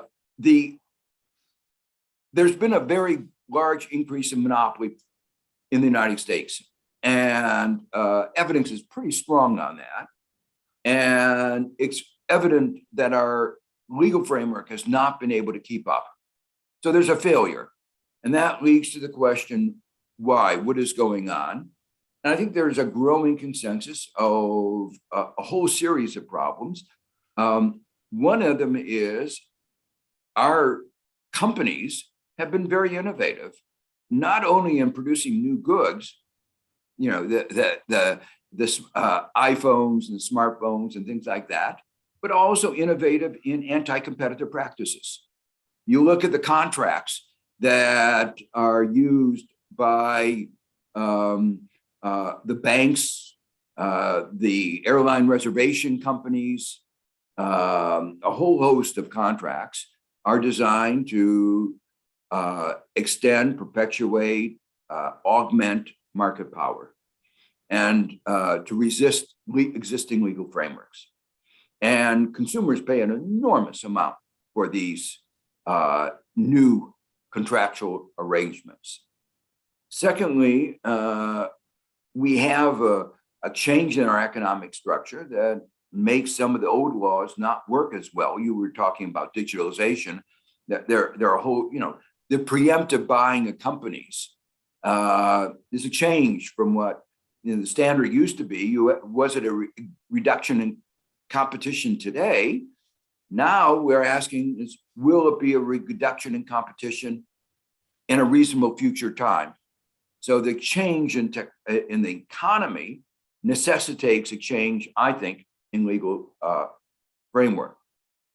And finally, the politics have changed, and we've moved into a world to talk about Galbraith's view of countervailing powers, where we've circumscribed the power of workers and other actors to circumscribe the power of large corporations. So the whole economic system, if you want to look at it from that perspective, has become more imbalanced. And some of the other concerns that we talked about, that I began talking about fairness and democracy, have become much worse. And therefore, there's much greater need for more active action, not only to promote development, but to attain these broader objectives of policy. Thank you very much for this. Of course, coming from a country where indeed antitrust and competition have been become a very political issue, an object of discussion among the parties. And so it's a very useful complement to what I was suggesting. I don't know whether anybody else wants to come back directly to this, or whether you want to wait when we go to your Beata. Do you want to say something? Sure, just some quick reactions from my side. Okay. There is a parallel between large multinational firms and state-owned enterprises, because in advanced economies, economic power translates into political power through lobbying. And that means that large corporations are rule makers and not rule takers. While in other economies, state-owned enterprises are rule makers by design, because often there is no separation of regulation from ownership. Second, you've mentioned progress emerging markets and developing countries have made in the field of competition, but of course, administrative and institutional capacity constraints remain. And actually, existence of state-owned enterprises is also a response to limited administrative capacity in emerging markets. SOEs are often tasked with universal provision of certain services. These services could be provided by private sector in combination with transfers to vulnerable households, but that is often not being done precisely because of this limited administrative capacity. And that brings me to the continued role of multilateral development institutions in promoting, building administrative capacity also in the field of competition, as well as in examining the consequences of our own actions for competition. And I'm, very happy to say that EBRD is active in promoting, in assisting competition authorities, but we also are very serious about examining the competitive effects of our own projects. Let me stop here. Okay, thank you very much. And thank you for this, the parallel. And of course, the challenge is to design system where neither the multinationals nor the state-owned enterprises, which may be entirely justified for the reason that you've mentioned, will get into a situation where they will distort competition. And so maybe we will have further ideas about this. But I would like to turn to the second part of this and give the floor to Simon Evenett to give a rapid description of how he sees the evolution in the last 20 years of the trade policy dimension. Simon. Thank you, Frederick, and it's a great pleasure to be back speaking at the Global Forum. I remember the earlier forums with incredible fondness. For better or for worse, we have witnessed the following 5 developments in trade policy over the past 20 years. I'll quickly summarize them. The first is we have a diminished government interest in binding trade agreements. And this is unfortunate because this is the principal vehicle for trade policy cooperation that we've had since the post-Uruguay round settlement. We see not only a diminished willingness to sign new agreements, especially... Simon, yes. Can you push your microphone a little bit further away from you? Sure. Am I a bit too loud? No, it's not a question of loudness, it's a question of slight echo. Oh, okay. Please tell me, is this any better? Yeah. Okay. Marginally, but sufficiently. Okay, good. My apologies. I was making the case that there are 5 developments that we have witnessed. The first is that there is a diminished interest by governments in binding trade agreements, which has been the principal vehicle for trade policy cooperation. We see less interest in signing new agreements. We also see more circumvention of existing agreements. We've also seen the gutting of the WTO's dispute settlement understanding, at least the appellate body. We've had no global trade deal since 1993. Evidently, the language of rules, obligations and enforcement cuts much less ice than it did in 1993 when the system was established. So if we're going to see trade policy cooperation going forward, it'll probably have to take us another form. The second development is, and this builds very nicely on what you have said, Frederick, and what Professor Stiglitz said, is that in trade circles, there's a diminished acceptance amongst policymakers of efficiency-based arguments.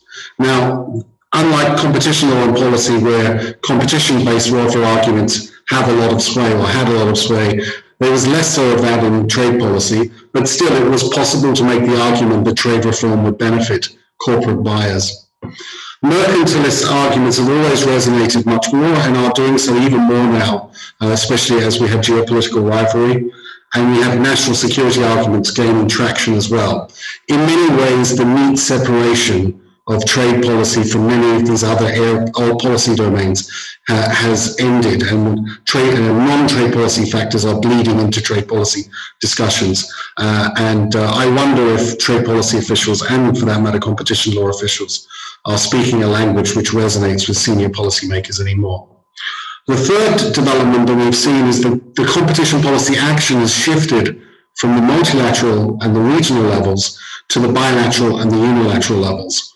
And this is important and somewhat problematic because there are major knowledge gaps in actually tracking what governments do at the unilateral level, at the national level. We also have very little agreement on what constitutes best practice policy in trying to attain many domestic goals. The trading system is much less transparent than many people realize. You heard the WTO Director General making an allusion to that, especially in the area of subsidies. And this is an area where we have essentially, we've actually gone backwards, quite frankly, compared to forwards. And the empirical vacuum and the factual vacuum has been filled by populist politicians, special interest groups and the like. So that's the third development. The fourth development is that firm-specific subsidies to import competing firms and export incentives have become the most pervasive distortions to cross-border trade. We see and can document that at least 80% of the world goods trade is covered by subsidies of different types. Subsidies are rife in the service sector as well. And the subsidies of the EU, US, and China cover at least 62% of world goods trade. In short, all the big players have snow on their boots when it comes to subsidies. Here, I have to wonder if the competition law community could have done a bit more to help restrain state aid, and perhaps if they'd been a bit more effective, there would have been less collateral damage for the trading system. What we have certainly seen is that crafty firms have learned long ago that it's a lot easier to obtain financial support from governments than it is to ask for governments to raise a transparent trade barrier. And of course, a firm-specific subsidy confers advantages over your domestic rivals, not just foreign rivals. And so it does not surprise me that much of the corporate pressure for support has been channeled into subsidies over the past 2 decades. And this is true in countries of all levels of development. I would perhaps depart a little bit from Professor Stiglitz. I don't see much evidence of the World Trade Organization subsidy rules holding back subsidization by different governments. I think perhaps the bigger constraint is whether they can afford to pay the subsidies in the first place, and that is a legitimate asymmetry. The fifth change we've seen is that, with the exception of the trade war between the United States and China, these developments that I've described have largely passed under the radar screen. We're in a situation where few openly want to discuss the world trading system's failings for appearing to undermine or appearing to look like they're undermining the 1993 global trade architecture. We also have a growing glass house syndrome. That is, the people who live in glass houses do not throw stones. When we've seen a diminished number of World Trade Organization disputes, it certainly isn't growing along with the pace of world trade. So that's where we are, unfortunately. So I would argue that in many ways the rules have been honoured more in the breach. Let me just make a couple of conclusions before stopping. In light of these developments, I think we should moderate our expectations as to what trade policy can achieve in the decade ahead. Still, there is important work to be done in making policy more transparent. Collecting information on what governments are doing may be boring work, but it is very vital work. We need to be able to provide first-rate advice to governments on how to attain important social goals without unduly beggaring our neighbours. We also need to be able to identify and rank policy alternatives. This work needs to be done. And we also need to be highlighting the many social challenges like climate change mitigation, which can be facilitated by cross-border trade and movements of foreign technology and expertise. So ultimately, and there is a positive agenda going forward, it's probably a lot more modest than when we first met 20 years ago in Paris, Fred. At least on the trade side, it's definitely much more modest. But cooperation will need to be rebuilt from the foundations up, and probably on a different basis. Binding trade accords are out. Thank you. Sorry, thank you, Simon, for this. Does anybody want to react to Simon's assessment of the developments on the trade side? Professor Stiglitz? I agree with his pessimism about the possibility of the role of trade agreements, and if you described, Fred, you described earlier the numerous episodes that we've been through that undermine confidence in the markets. Each of those were associated with huge bailouts, government spending. And when you have a major bailout of the banking system, that trickles down to the rest of the economy. You can't say we have a level playing field when effectively the whole financial system is being subsidized by the government. And that means credit is cheaper than it otherwise would have been. So the idea that there is some kind of free market out there just doesn't exist. And that speaks to the point that Beata made, that the difference between the large multinational private companies and the state-owned companies is a little bit a more subtle one than we sometimes put, that they're both a threat to the nature of a competitive market, but they reflect part of the realities of the 21st century economy. So we're not going to get rid of them.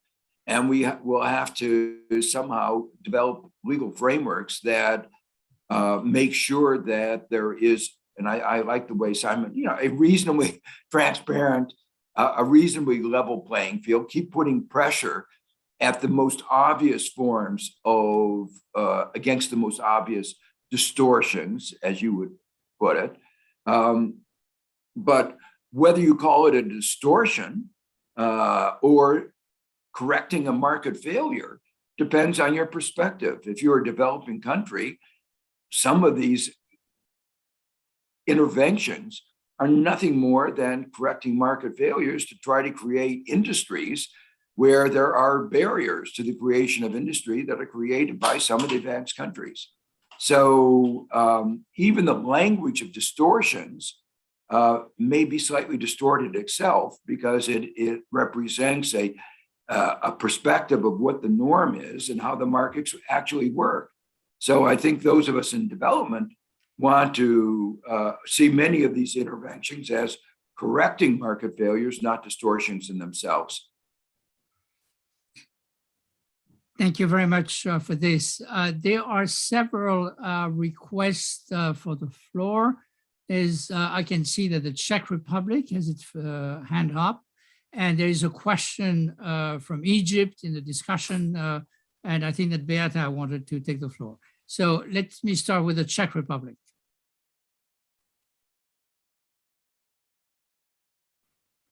Czech Republic, you want to take the floor?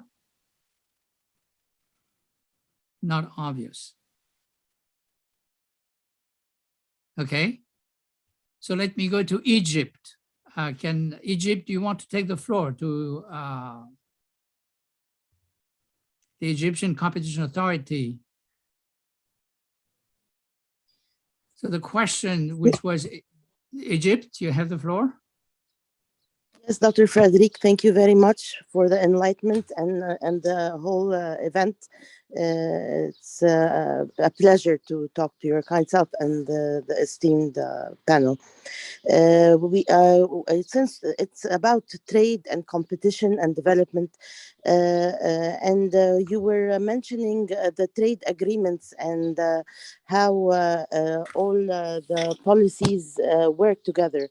And since there are a lot of competition experts within the attendees here, we do have concerns when it comes to our own local work and also the cross border when they coincide together, and we try to, most of the states try to cooperate together in that sense.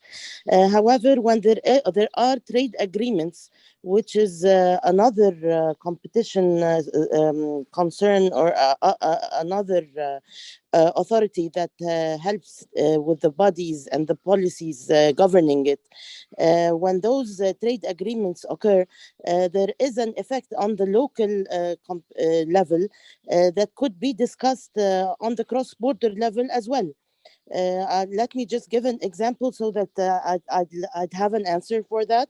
If there is a trade agreement on a certain market between the US and Europe, for instance, and there is a market for that is exporting to the US from Africa, then if there are free import tolls to the States on that certain market product, then the Africa competition here will not be effective because of the trade agreement in the US market itself. So is there a platform that can discuss this? I'm cutting short all the talks about this. Is there a platform that competition experts can discuss the effects of cross-border trade agreements on the cross-border level, so that you can discuss it among the local in the US, for instance, for the policy of the US, and in Europe and the policy of Europe, and so on, and each member state. We are not talking here about the local anti-dumping policies of that are in concern. We're only talking about international competition in that sense. Thank you, sir. Thank you. Now, who wants to answer that? Simon. Thank you, Frederick. I think you would perhaps be best placed to answer it. I mean, you know the forums better than I do. But I take it that the desire is for more support and help in tackling cross-border anti-competitive practices. And this does link back to the point you made earlier about the paucity of cooperation between agencies. And so I wonder if that's an area where there could be further support. Okay. Can I raise Sure. two, I think they're related issues, or two examples of the interaction between competition and trade agreements. One provision in most trade agreements now is intellectual property rights. And those intellectual property rights provisions are really designed to suppress competition in generics. And to give generics a disadvantage relative to big pharma. There are, particularly in the bilateral agreements that were mentioned before, there are these data exclusivity provisions that are really aimed at making it more difficult for generics to enter the market. So in some sense, the international trade negotiations have been captured by one part of the pharmaceutical industry, the big pharma, at the expense of the generics, and have led to a much less competitive marketplace. And that's a concern, that when we have trade agreements, one of the reasons I think there's a skepticism of trade agreements, over and over again, it's been shown that they get captured by some special interest or another. One other example where things are a little bit on hold is digital agreements, the agreements related to digital trade, where the agreement that was signed between the United States and Japan, but has not gone into it, not been ratified, was basically an attempt to get a global standard that was promoting commerce, i.e. promoting the profits of the big tech companies, as opposed to the kind of standard that Europe is trying to create with the DSA, the DMA, the other acts, where the focus is more about protecting competition, protecting social harms, protecting privacy. And so really interesting seeing a set of rules in one case shaped by the special interest, and the other case being shaped by a broader discussion of civil society. And if that's the way trade agreements are going to go, we know what's going to happen to trade agreements. They're not going to get a lot of support. Yeah. Thank you very much for that.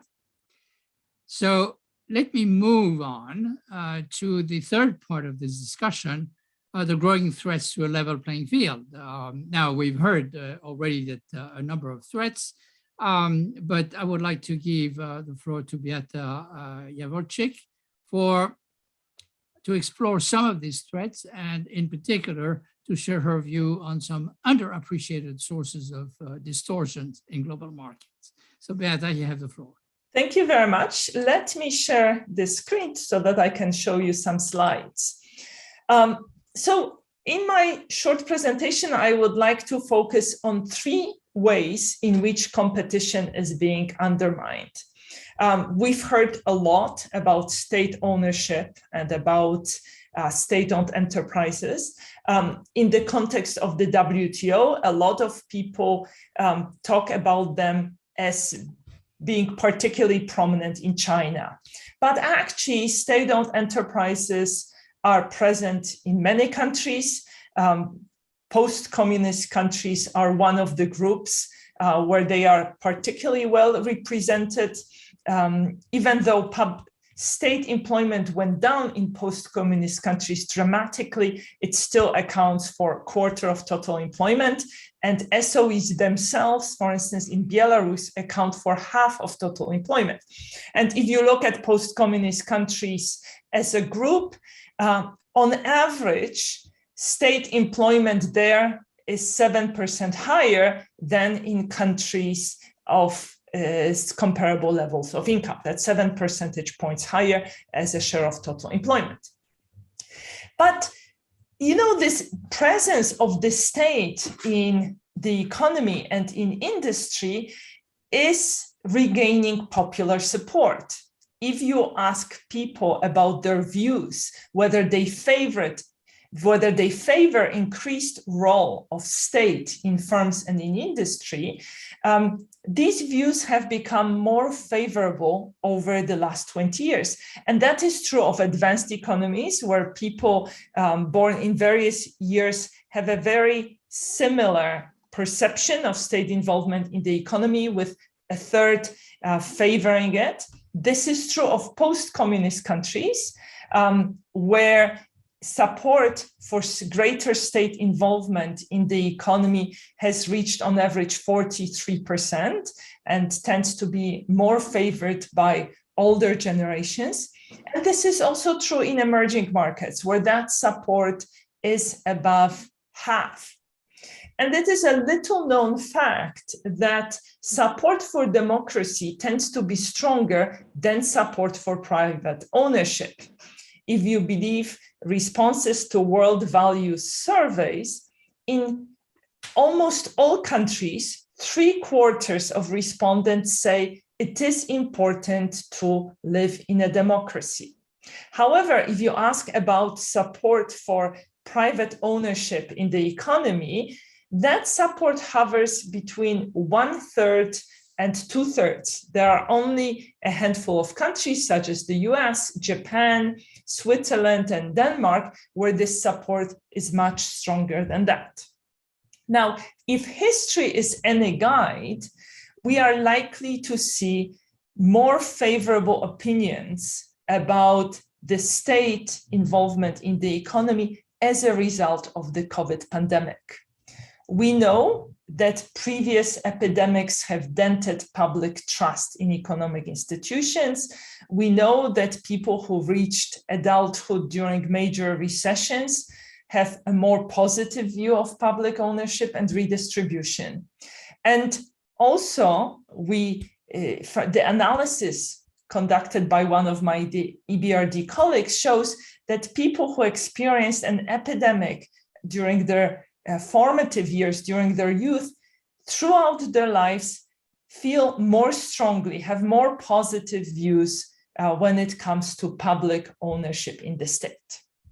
Now, this matters because we've heard a lot about state-owned enterprises, and they are likely to become more prominent as a result of this pandemic, simply because many private firms will not make it. They may not survive the crisis caused by the pandemic.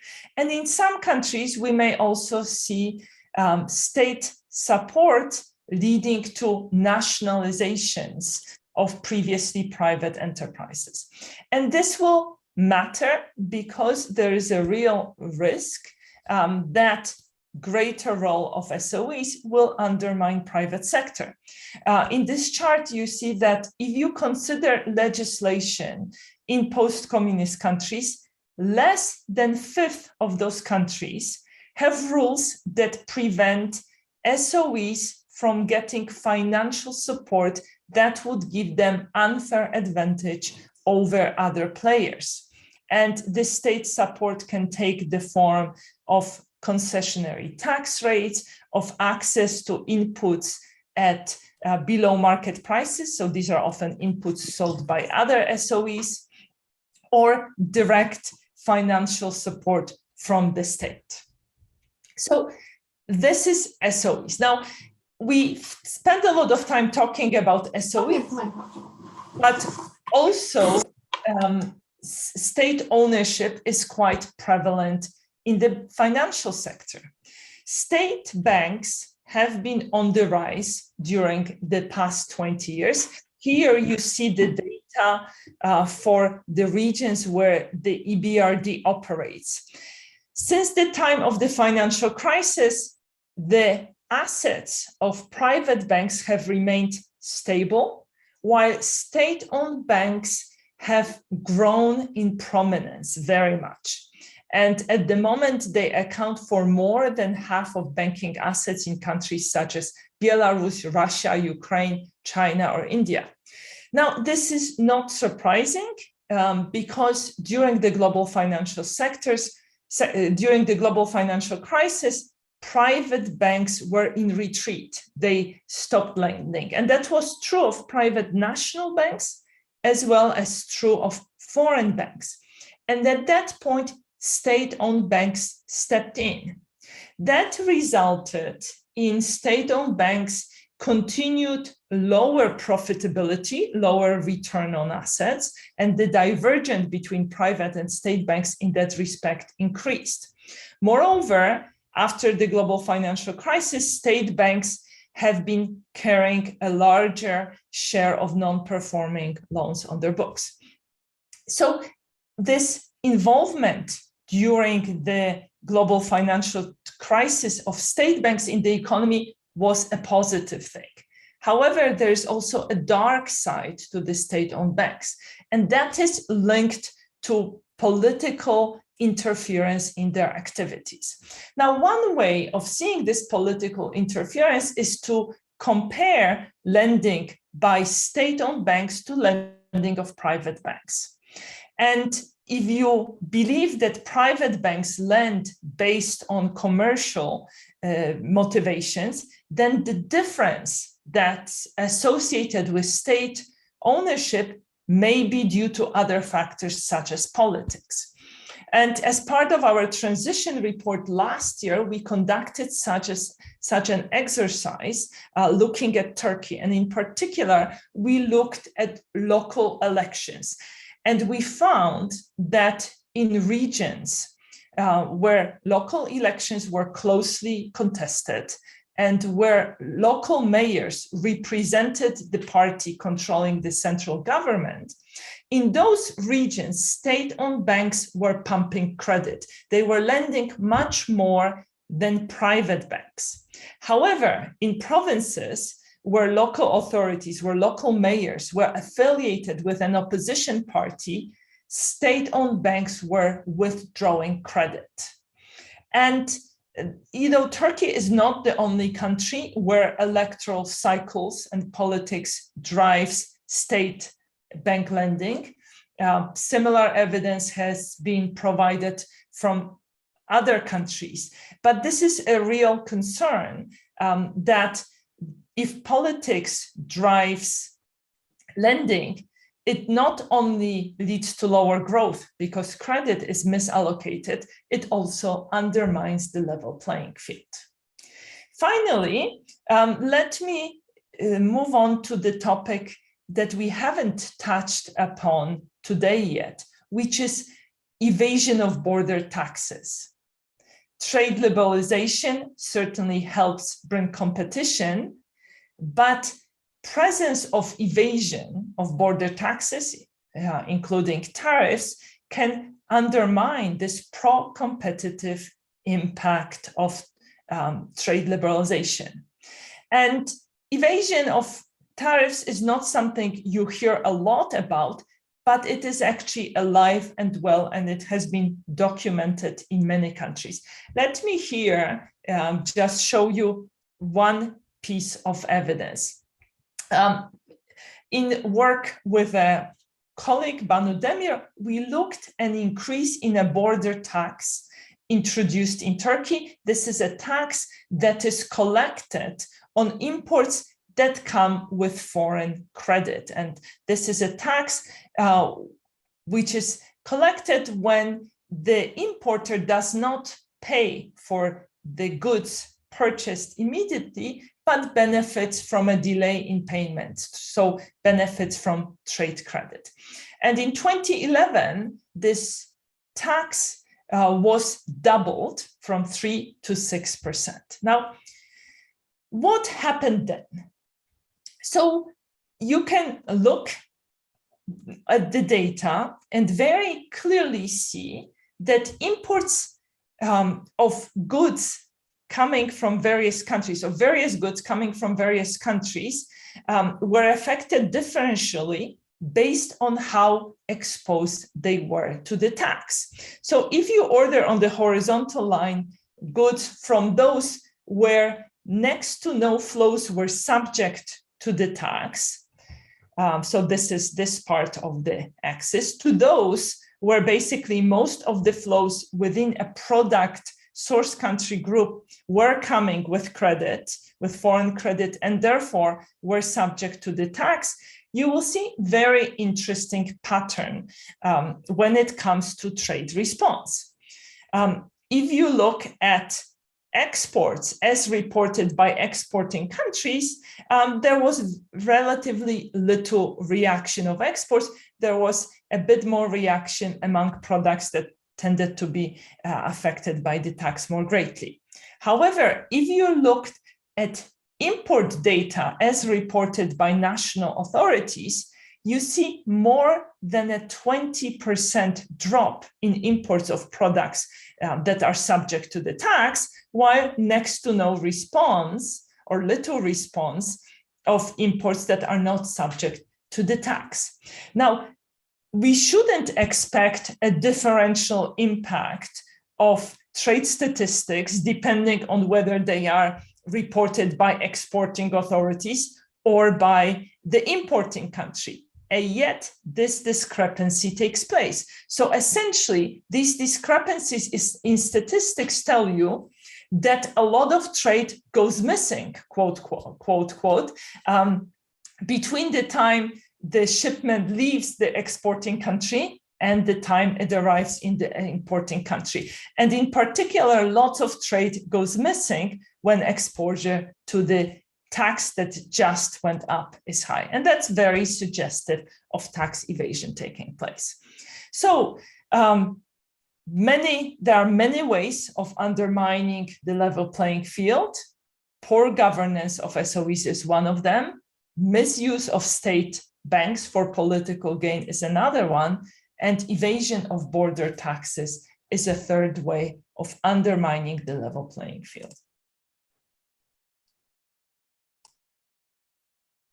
Thank you very much, Beata, for this. I wanted to come back to the first 2 points, that you mentioned. So you described how public ownership, in fact, had a lot of support in many countries. And second, how state banks developed more rapidly than and on different conditions than private banks. So first of all, I think it's very clear that nobody here is interested in eliminating or preventing firms from being state-owned or banks from being state-owned. The question is how to ensure that their behavior doesn't distort competition. Now, on this, do you have any ideas, given the situation that you have described in the countries that the bank oversight, where there's an oversight of the bank? I think, again, there is a role for international organizations, including multilateral development banks, in helping countries improve the frameworks, the rules that govern state ownership. I think in many cases, countries do not have a coherent state ownership strategy. They haven't thought very carefully about why states should be involved in particular activities. And I think helping policymakers articulate this strategy is the first step in improving the rules. Second, many countries have less than exemplary quality of governance. So you can prevent abuse of state-owned enterprises or state banks by helping them be motivated by commercial reasons. And that can be achieved by having truly independent boards which have power over hiring decisions and boards that have power over budgets. the analysis of regulations that we have conducted at the EBRD, which actually compared the rules on the ground to what OECD considers to be the best practice, have shown that actually in many cases, boards are very toothless. They may be nominally independent, but they have no power over hiring executives or over budgets. And once you have truly independent boards and once state entities are run and they are subject to market forces, then governments may lose interest in abusing them. Okay. I mean, we will come back to this and see whether ideas behind the concept of competitive neutrality could accommodate the kind of consideration you have. Simon, Can I make any a comment, Fred? Oh, please. So I want to elaborate something that Beata said, which is the following. There's a lot more interest recently in development banks. And of course, EBRD and the World Bank are development banks. And those of us who worked in them think that in some cases they've been relatively successful, partly because they have some attention paid to their institutional structure.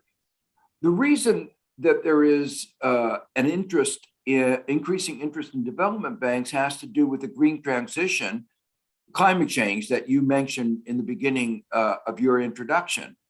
It's very clear that so far we don't have a carbon price. The market is not allocating enough to make the green transition occur in a timely way. And so there are a number of green banks being created, including here in New York State. Community banks, green banks are being created in California, all over the world. So one can think of development banks, including green banks, in part as a response to market failures and trying to address those market failures. That was, you might say, one of the reasons the World Bank was created at the end of World War II. Relatedly, when you think about a bank that historically I think was relatively successful, National Development Bank, BNDES, that in Brazil, which played an important role in development of sugar-based ethanol and the Embraer airplane and so forth. Some more controversy about it in recent times. At the time it flourished, the private capital markets were charging real interest rates that would have made Brazil totally uncompetitive. While real interest rates in the United States were 1%, 2%, real interest rates in Brazil were 15%. Now, is it a subsidy to say, I'm going to make access to credit available to enterprises in Brazil at a more reasonable market level because you have a distorted or non-functioning capital market in Brazil? I pose it as a question, but I think it's been a subject of a lot of controversy, suits, but I think one can make a reasonable argument that if the market can't provide capital at a competitive interest rate, a development bank that does that is not really distorting the market, it's creating a correction to a failed market. Yeah, does this apply to the countries that your bank is? In other words, you had the opposite view of those development bank in the jurisdiction that where you operate. Were the private banks asking for ridiculously high rates, and were the development bank precisely trying to correct that failure? So I think Joe had in mind the question of subsidized interest rates, right? From the international perspective, right? Is it fair that Brazilian Development Bank was lending at lower rates? Let me push that question aside, because that's a very controversial question. I'm not sure I want to get into the discussion. The point I wanted to make is different, that state-owned banks can create distortion within their country, not because they are lending at lower rates, but because their lending can be politically motivated.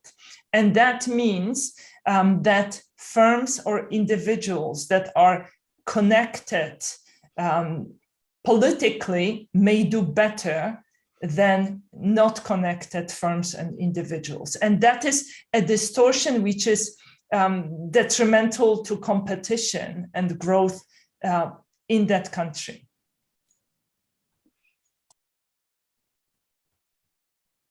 Okay, Professor Stiglitz, you want to come back or not? Oh, well, I think what Beata said is one aspect of the distortion of state banks.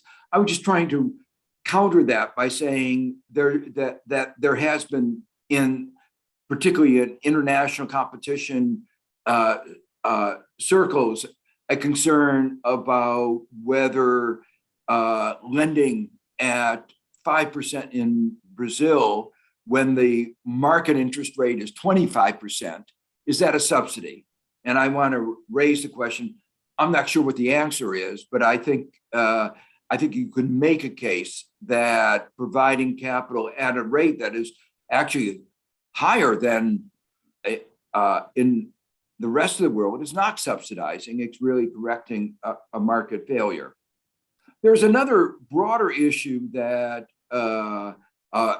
again, one more subtlety in these discussions.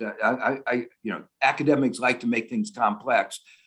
One more subtlety is that in the private sector in a country like the United States tends to lend to connected people, connected to the private sector, not to the government, but to the private sector, to other wealthy people. And to get a level playing field within the country, we've had to pass laws like the Community Reinvestment Act to make sure that the private sector lends provides access to capital to people who are not so connected. And we had a dramatic illustration of that during the pandemic, that African Americans in the United States could not get access to capital in the public program because we turned over the administration of the public program, PPP, to the private banks. And the private banks, at least in the first round, used their connections. And you saw very disparate outcomes depending on whether you were well connected or not. And that turned out to be very disadvantageous to minorities in the United States. Over time, that got corrected as attention got called to it by the media.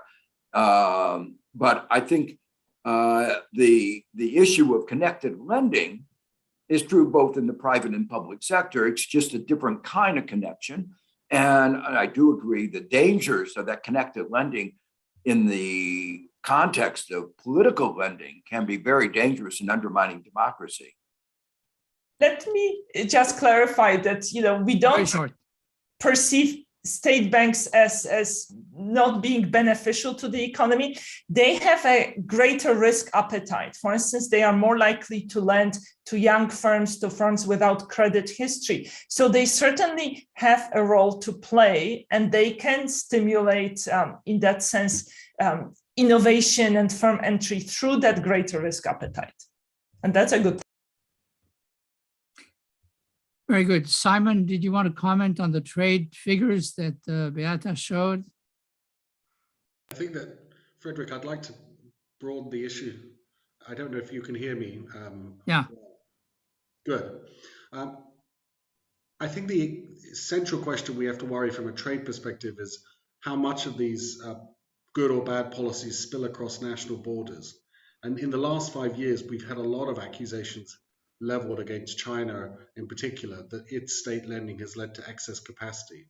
And here, I think the trade policy people need to learn something from the competition law people in specifying a fully articulated theory of economic harm, which they can then back up with evidence. Because whenever I and my colleagues have tried to do this in the context of the steel sector and others, we don't get the same sort of sharp negative findings that some people claim are going on. So I think when we think about the trade policy dimension of this, actually tracing out the knock-on effects across borders is important, just to identify which of these issues require some type of international solution. And here, quite frankly, I think a lot of the rhetoric coming out from many governments, many of whom are represented here, is far ahead of the underlying empirical base. Okay. Now let me try to move on, because where we want to go is to try to find pragmatic ways to try to progress on both. I mean, I think that we have explored quite well what are some of the difficulties, what was the context of those difficulties. Professor Stiglitz brought in a number of qualifications by saying, well, sometimes what we think is a competition distortion may not be one, or there may be a good reason for which we see government intervention. But I think that we do agree somewhere that there is always the risk that such interventions could become problematic, even if they were inspired by market failure originally, but they could turn themselves into market failures also. So we have to try to find ways to move forward, either using the competition instrument or using the trade instrument or any combination of the two, in the perspective of economic development. So let's try to move towards a pragmatic approach, and I would give the floor to Professor Stiglitz, talk about the relationship between this trade and competition issue and development, and how he sees that there could be some practical agenda to implement to try to improve or to improve things. So you have the floor. Well, I think the kind of ideas that have already been put forward, that one needs, if one has a intervention in the market, one has to articulate what the reason for it is. To argue it isn't, it's to address the market failure, it's to address the issue of a development concern, issues of vulnerability. I think the distinction that one ought to make also follows what Simon said, that when does the intervention have cross-border effects? And interventions on the part of a small country are likely to have very limited cross-border effects. Interventions by China can obviously, or United States or Europe, are more likely to have significant cross-border effects.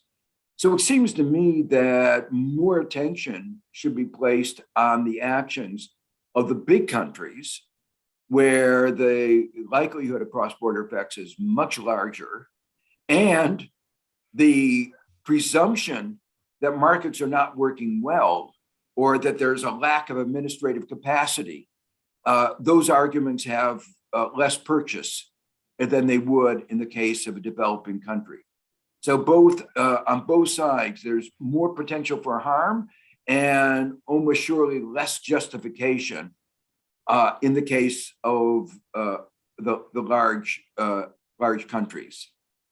One of the hard issues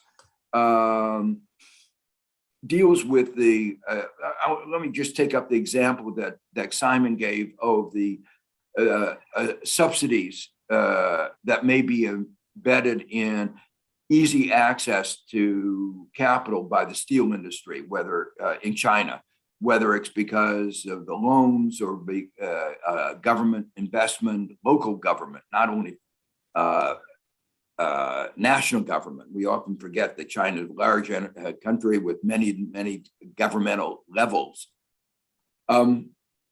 In the standard model that is prevailed in economics, entry and exit is easy. And in that standard model, if China wants to subsidize steel and export it, everybody in the world benefits. We get lower steel prices, our consumers are better off. And then we say, well, yes, steel workers in the United States and Europe are displaced, but we have a model of easy reallocation of labor to some other use. So there are two big hypotheses there. One is that if at some later date China were to eliminate those subsidies, there'd be no harm. The steel industry comes back, and we are no worse off than we were before. But the fact is that there are hysteresis effects. Time goes in one way. Once you lose that capacity, you are disadvantaged. And the second one is, the second big hypothesis is the issue of fairness that you talked about in the beginning, equity, distribution, that the workers who are displaced from the steel industry do not costlessly go somewhere else. And we don't have good active labor market policies to help them move. And were the Chinese subsidies later eliminated, moving those workers back to the steel industry would be costly. So once you understand these, you might call them frictions in labor markets, and these fixed costs of starting an industry and ending it, you realize that the picture of the overcapacity in steel in China has global ramifications that go beyond just our getting steel cheaper than we otherwise would be because of the mistake of China in its economic policy. You can say China ought to, this is not a good way of China dealing with the steel industry or coal industry and so forth, but that's the way they've done it. But it does have ramifications for all of us. To me, the big issues in overall outside of development remain the regulatory issues that how do we get a level playing field? In 1993, when the trade arrangements were adopted, we were focused on simple models where we didn't think about all the social consequences of all the products that we consume, the social harms of the digital giants or the social harms associated with pollution or the so forth. And now we're much more at the center of debate are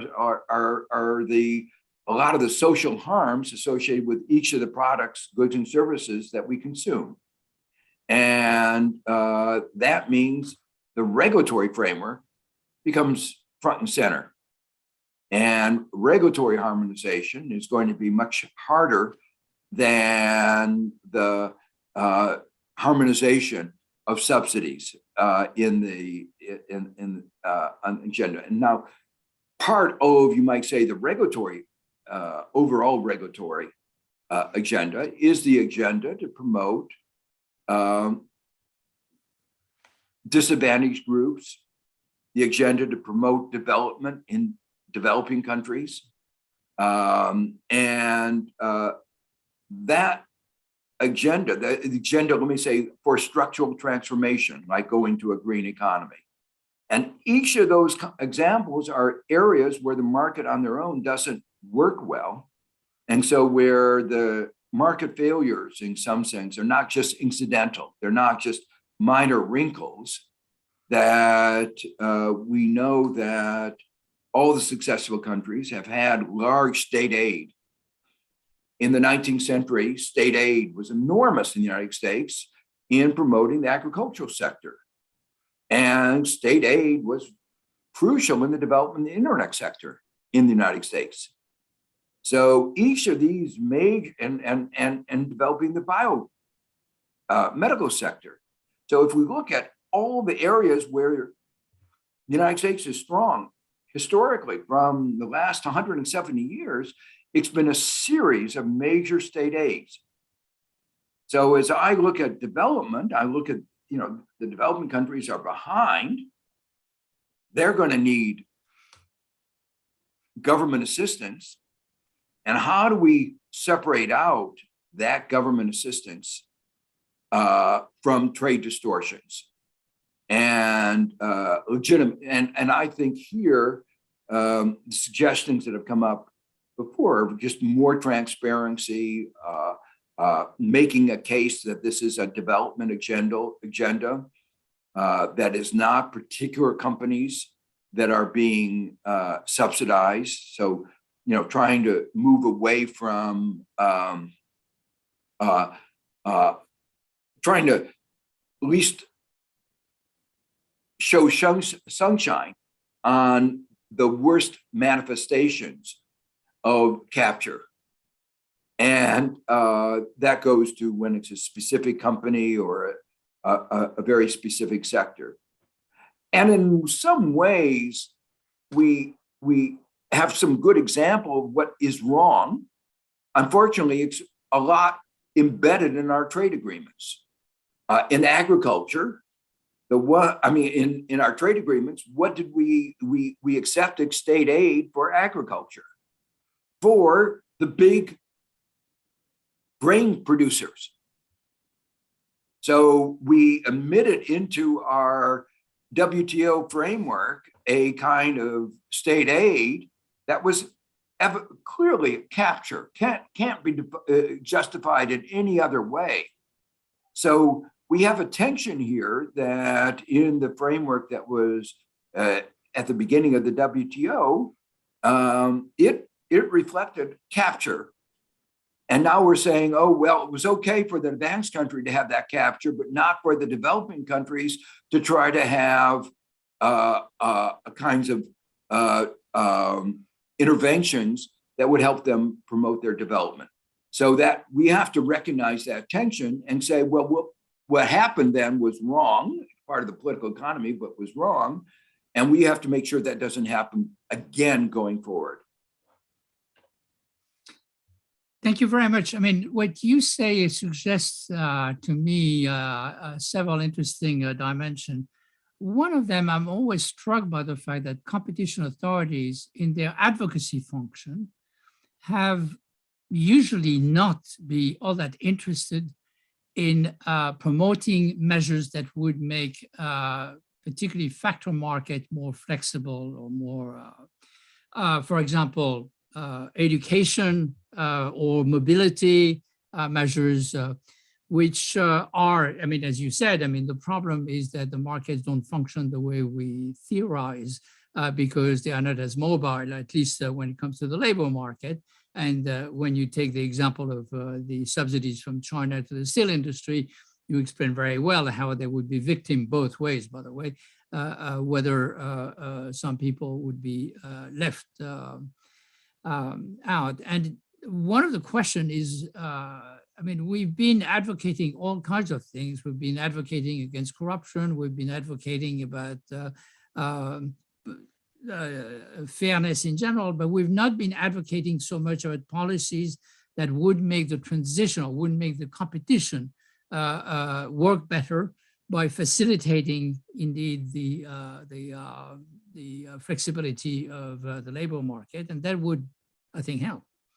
The other one is that you seem to indicate that when it comes to state aid or the behavior of state-owned firms, what would be useful would be to have procedures that could, I mean, you said, okay, we're not going to get to similarity of situation because countries are very different, but we would like to try to minimize the possible negative impact of some particular aspect.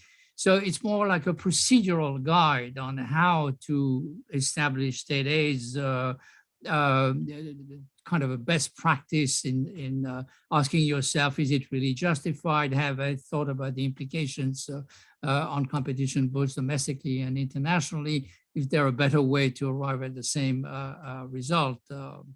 And I was wondering whether this notion of competitive neutrality, which is a bit vague at this point, but is certainly something which is in the mind of many, could be operationalized in some kinds of procedures of the type that you are mentioning, in order not to arrive at a similarity of levels of state subsidies or type of state subsidies, but at least to arrive at state subsidies that would really fulfill, as you said, a function to correct a market failure without adding another one on the way. Yeah, I think your suggestion is actually a very good one, and it's exactly what I had in mind. There's a discussion in the United States under the name of the reasoned state, that part of the argument for the administrative state in general is that the administrative bodies are supposed to be able to engage in reasoning of a kind that you don't normally get in Congress and in Parliament, that we delegate it to them, but we delegate an obligation that they have to follow certain procedures. And among those procedures is to show that identify, you might say, a market failure, show that this is addressing that market failure, show that it does that in an efficient way, show that it's not unduly benefiting one special group or another, that there are no special interests, that it is not overall trade distorting, looking at it from a global perspective. So you could highlight, I would say, I would shift the burden from saying, is it interfering competition in any way, to a broader one is this a reasonable response to a problem in development that we face? And in a way, some of the legal framework, like in South Africa, where in the competition law, they talk about the national interest, and they try to bring in the national interest in that judgment about competition. And when they eventually allowed Walmart through Massmart to come into the country, they said you had to help support the small entrepreneurs, mostly African, to join the supply chain and deal with some of the problems that come from Walmart's monopsony power. That wasn't a full solution, but at least it was reconciled in some sense some of the anti-development effects with some by bringing some pro-development effects. So I mean, I guess I think that kind of broader national interest and trying to look at it from a development perspective, and what I would say that these procedural things about trying to create a reasoned state seem to me the only way to get this to work well. Okay, so kind of a proportionality test somewhere. Simon, what are your views on how we could move forward on the trade and competition dimension? Well, Frederick, I'd like to build on what Professor Stiglitz said there. I would take the administrative points that he made. I like your point about proportionality. I would also add in a necessity test as well. To what extent do we need to offer a subsidy to fix a problem? In Europe, for example, we're frequently handing out subsidies to firms to encourage them to adopt green technologies, whereas in fact, if we only had the courage to raise the carbon price to a level which is appropriate, that should provide a sufficient incentive in the first place. And so sometimes I wonder if governments are defaulting to subsidies unnecessarily. And so I would add a necessity test to this list as well. I suppose in the interest of comprehensiveness, what we could go back to some of the old chestnuts in the trade and competition debate, such as antitrust permissions for export cartels is something which a trade person doesn't necessarily particularly like. That's a very different area as well. And I think we would also, I suppose completeness also requires us to mention the various measures taken against unfairly traded products, such as anti-dumping, countervailing duties, is another area where maybe there's some room for tightening up as well.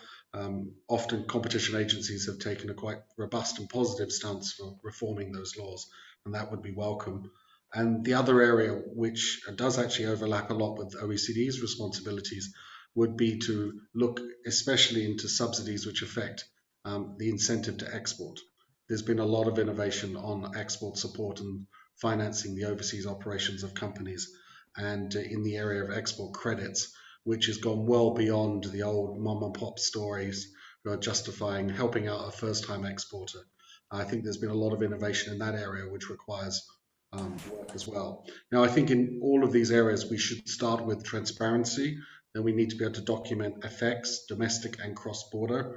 And then I think we need to start comparing different policy intervention types to see which ones deliver domestic objectives, legitimate domestic objectives, at the least possible cross-border harm, and build it up that way. It's a lot of work, I think, for the technocrats, for the international organizations, and for analysts to be getting on with. And for your center, gathering information, let me ask you one question. I mean, one of the things that we've seen is, and I was referring to it at the very beginning, was, for example, if you take the African continent, the interest that there's been in, first of all, I mean, 3 levels. First, negotiating the African Continental Free Trade Agreement. B, calls to develop regional global value chain, regional value chains, so as not to be dependent on international value chains to the same extent. And third, the idea that if or once the African Continental Free Trade Agreement actually gets into speed, the fact that this would be a framework where a unified competition policy could be conceived, building on COMESA and trying to generalize this. So do you see that the regional level is a promising level for advances both on the trade issue? I mean, you were fairly pessimistic about the multilateral level, but is it your sense that there are other examples? I mean, another example that comes to my mind is the fact that ASEAN got an interest in promoting competition and was fairly effective in pushing a number of countries to actually adopt a competition law. So do you see that this integration between trade and competition could have a regional dimension that would be maybe easier to deal with than multilateral negotiations, which we know are not going anywhere very soon? I think, Fred, the short answer is yes, if only because at the regional level, many of these problems become so much more tangible. You have officials who actually are seeing the effects in their own markets. They know who their neighbors are. I think it's often easier to persuade people of the benefits of greater collaboration there. So I think within region, yes, region to region is probably hard to pull off. That's where we've had difficulties too. But the regions you highlighted are exactly the ones which I think are making promising moves in these directions. Okay. Beata, what's on your agenda on those issues? Let me just take a step back and think about where impetus for action would come from.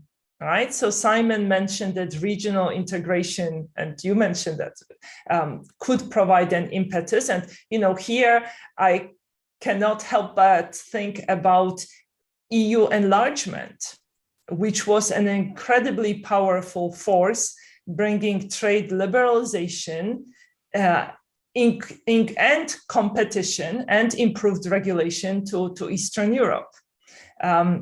And it provided the external anchor for reforms and actually changed the competitive landscape in those countries. And I wonder whether COVID can provide an impetus for reform because, COVID made inequalities within countries more visible. Countries have accumulated debts. They will have to pay more for them. They will have to repay them. And now, in order to get public support for higher taxes, fairness will become a bigger issue. Will this become an impetus for having a discussion about subsidies? Are these subsidies that are given by governments fair? Should they be going to particular sectors? I also think that green agenda can bring similar discussions because governments will be under pressure to phase out subsidies to fossil fuels, and they exist, unfortunately, still in some countries. Again, once you start withdrawing some subsidies, will this open the discussion about other subsidies? And finally, to the point Simon made about the importance of transparency, I could not agree more. I think we need to support civil society, but also promote digitalization, because digitalization makes access to information cheaper and therefore promotes transparency. Thank you. Thank you very much. Anything you see as something that competition authorities should do? I think they should be more active in public debates. Now, I know that it's not always easy, but I think they should be more active, pointing out places where action is needed and pointing out situations where implementation is far from perfect. Because, we are talking now about what can be done on the regulatory front to improve things. I think we can get a lot of mileage from better implementation of existing rules, particularly in emerging markets where institutions are highly imperfect. And, I could give you sort of a long list of studies that document how politically connected firms tend to be more prevalent in sectors where FDI inflows are restricted or in sectors where evasion of import tariffs is more prominent. I see that Pakistan has raised its hand, so you have the floor, sir. Pakistan, Hassan Laliwala, do you want to raise a question? No, there's no, okay. There is a question which is raised by Georgia in the discussion box. I mean, does Georgia want to raise that question?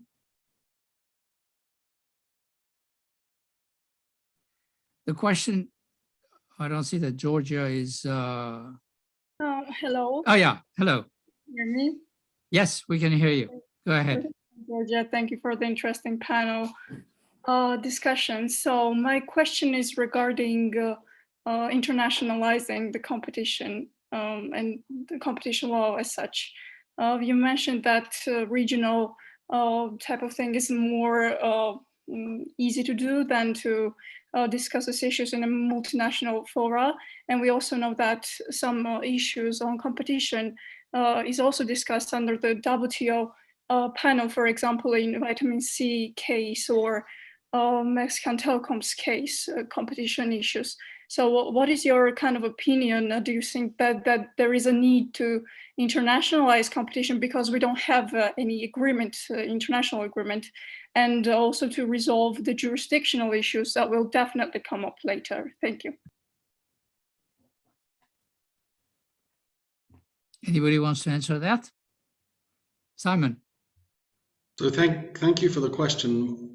My approach to this is to think I cannot see how the current institutional free-for-all in competition, where we have independent competition agencies taking actions, often only considering their domestic circumstances and effects, how this can possibly lead to an optimal outcome at the global level. There must be knock-on effects across borders.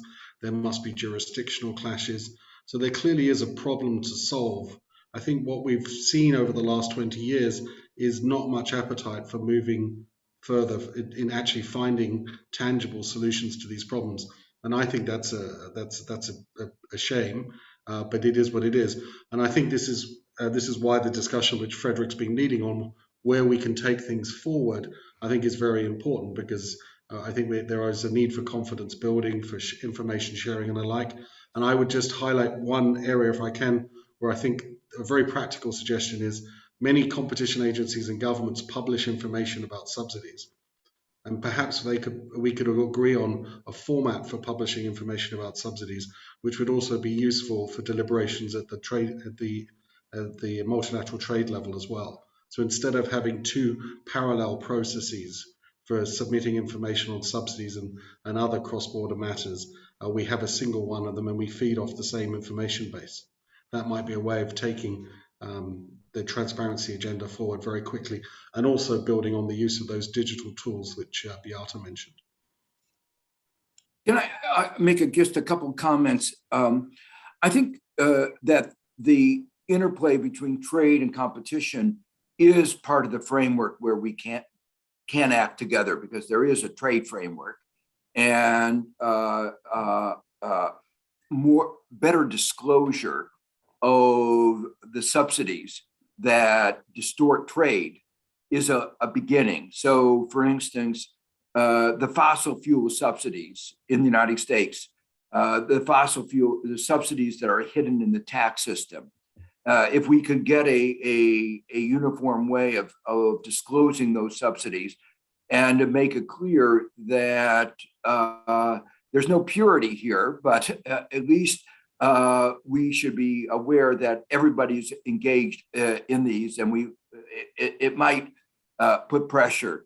I would include not only the subsidies that are hidden in the tax system, but also in the financial system, that the guarantees that are implicitly or explicitly provided to banks allow banks to give loans at a lower rate in some countries. And you can, you think about the bailouts in 2008, massive transfers in the short run. So I think developing, even just discussing a framework for a uniform disclosure is a really good idea. The second thing is, I think also in the area of the nexus between trade and competition, I think there ought to begin to be a discussion of cartels, like the oil cartel. We just simply accept that oil price cartel is a good thing, or is a thing. And there's no international discussion of saying, why all of us are talking about competition, and sitting right in front of our eyes is a cartel in one of the products that affects us every day. Why isn't there a voice about that? And part of the reason is there isn't really confidence in the market. And so it's interesting that we have the market may be too unstable. The fact that there isn't that confidence in the market should be saying something to us. And at least we ought to begin a debate about the oil price cartel, and there are cartels in some other areas. And then finally, and most difficult, there are some kinds of subsidies that have global benefits, but have perhaps disproportionate benefits to a particular country. So, for instance, it's very clear that America's pharmaceutical industry has been massively subsidized by the by institutional arrangements where there is no negotiation between the US government and the drug companies in setting the price. which means they get to set monopoly prices, and that's a hidden subsidy. And it's also an abnegation of competition.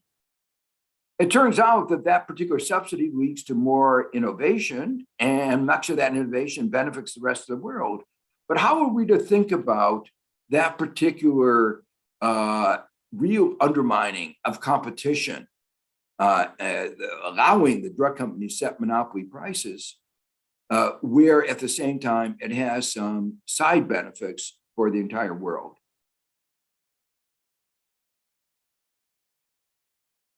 Thank you. That was very interesting. Thank you. Sorry.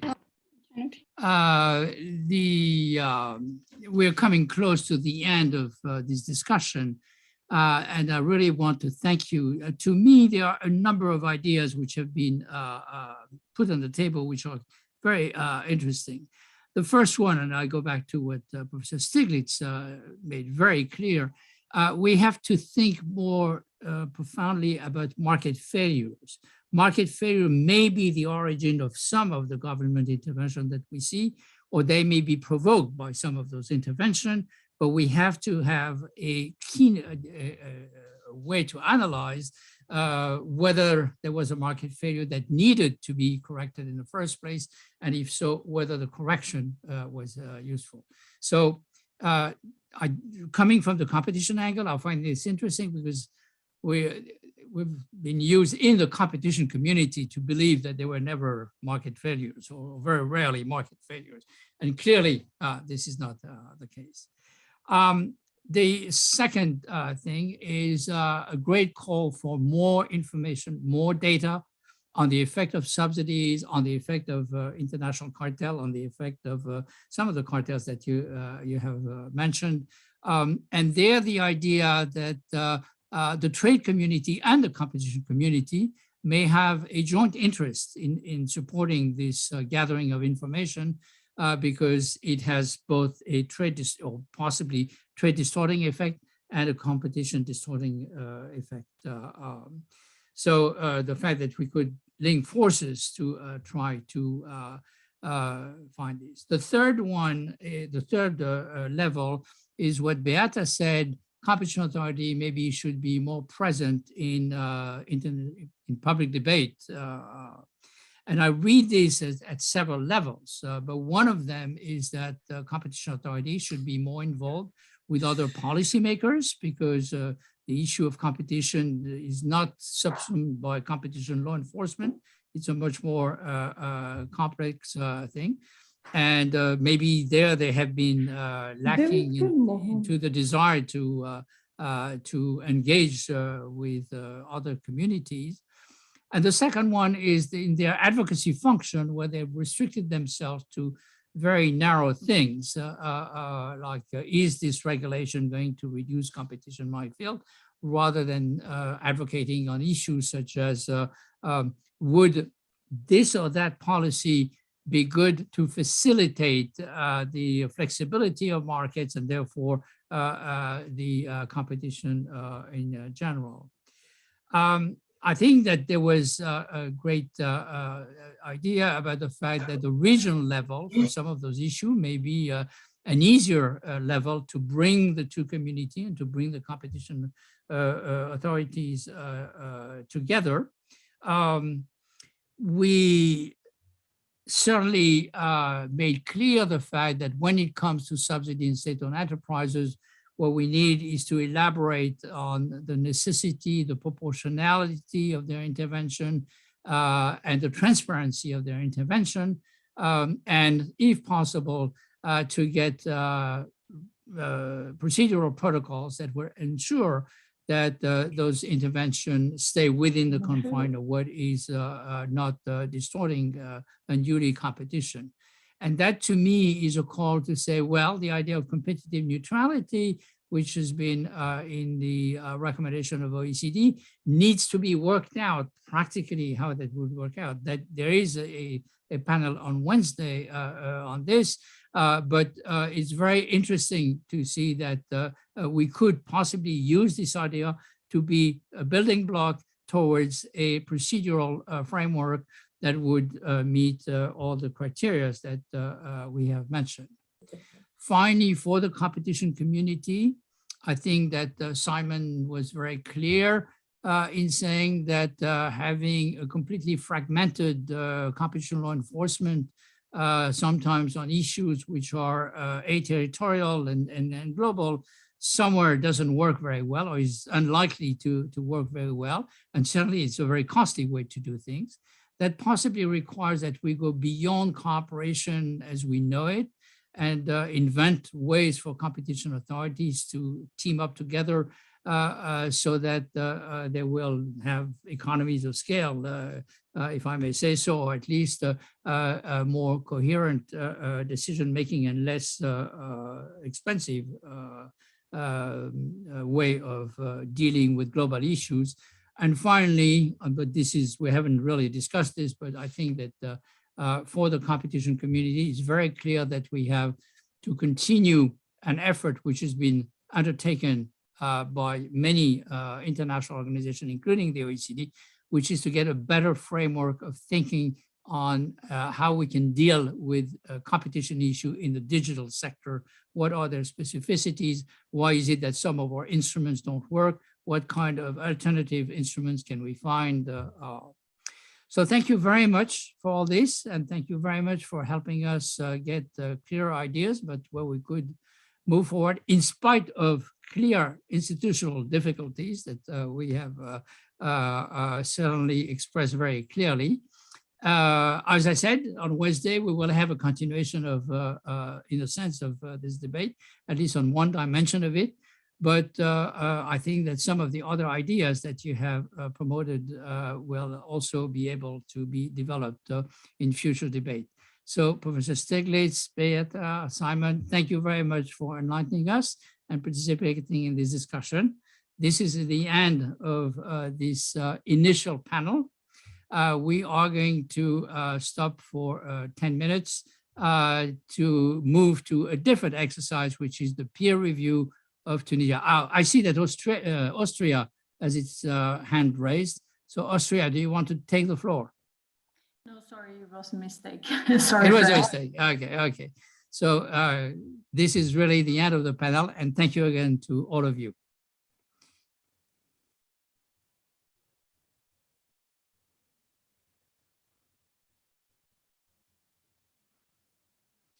So we are going to wait for not 10 minutes, but 5 minutes to start with a peer review of Tunisia.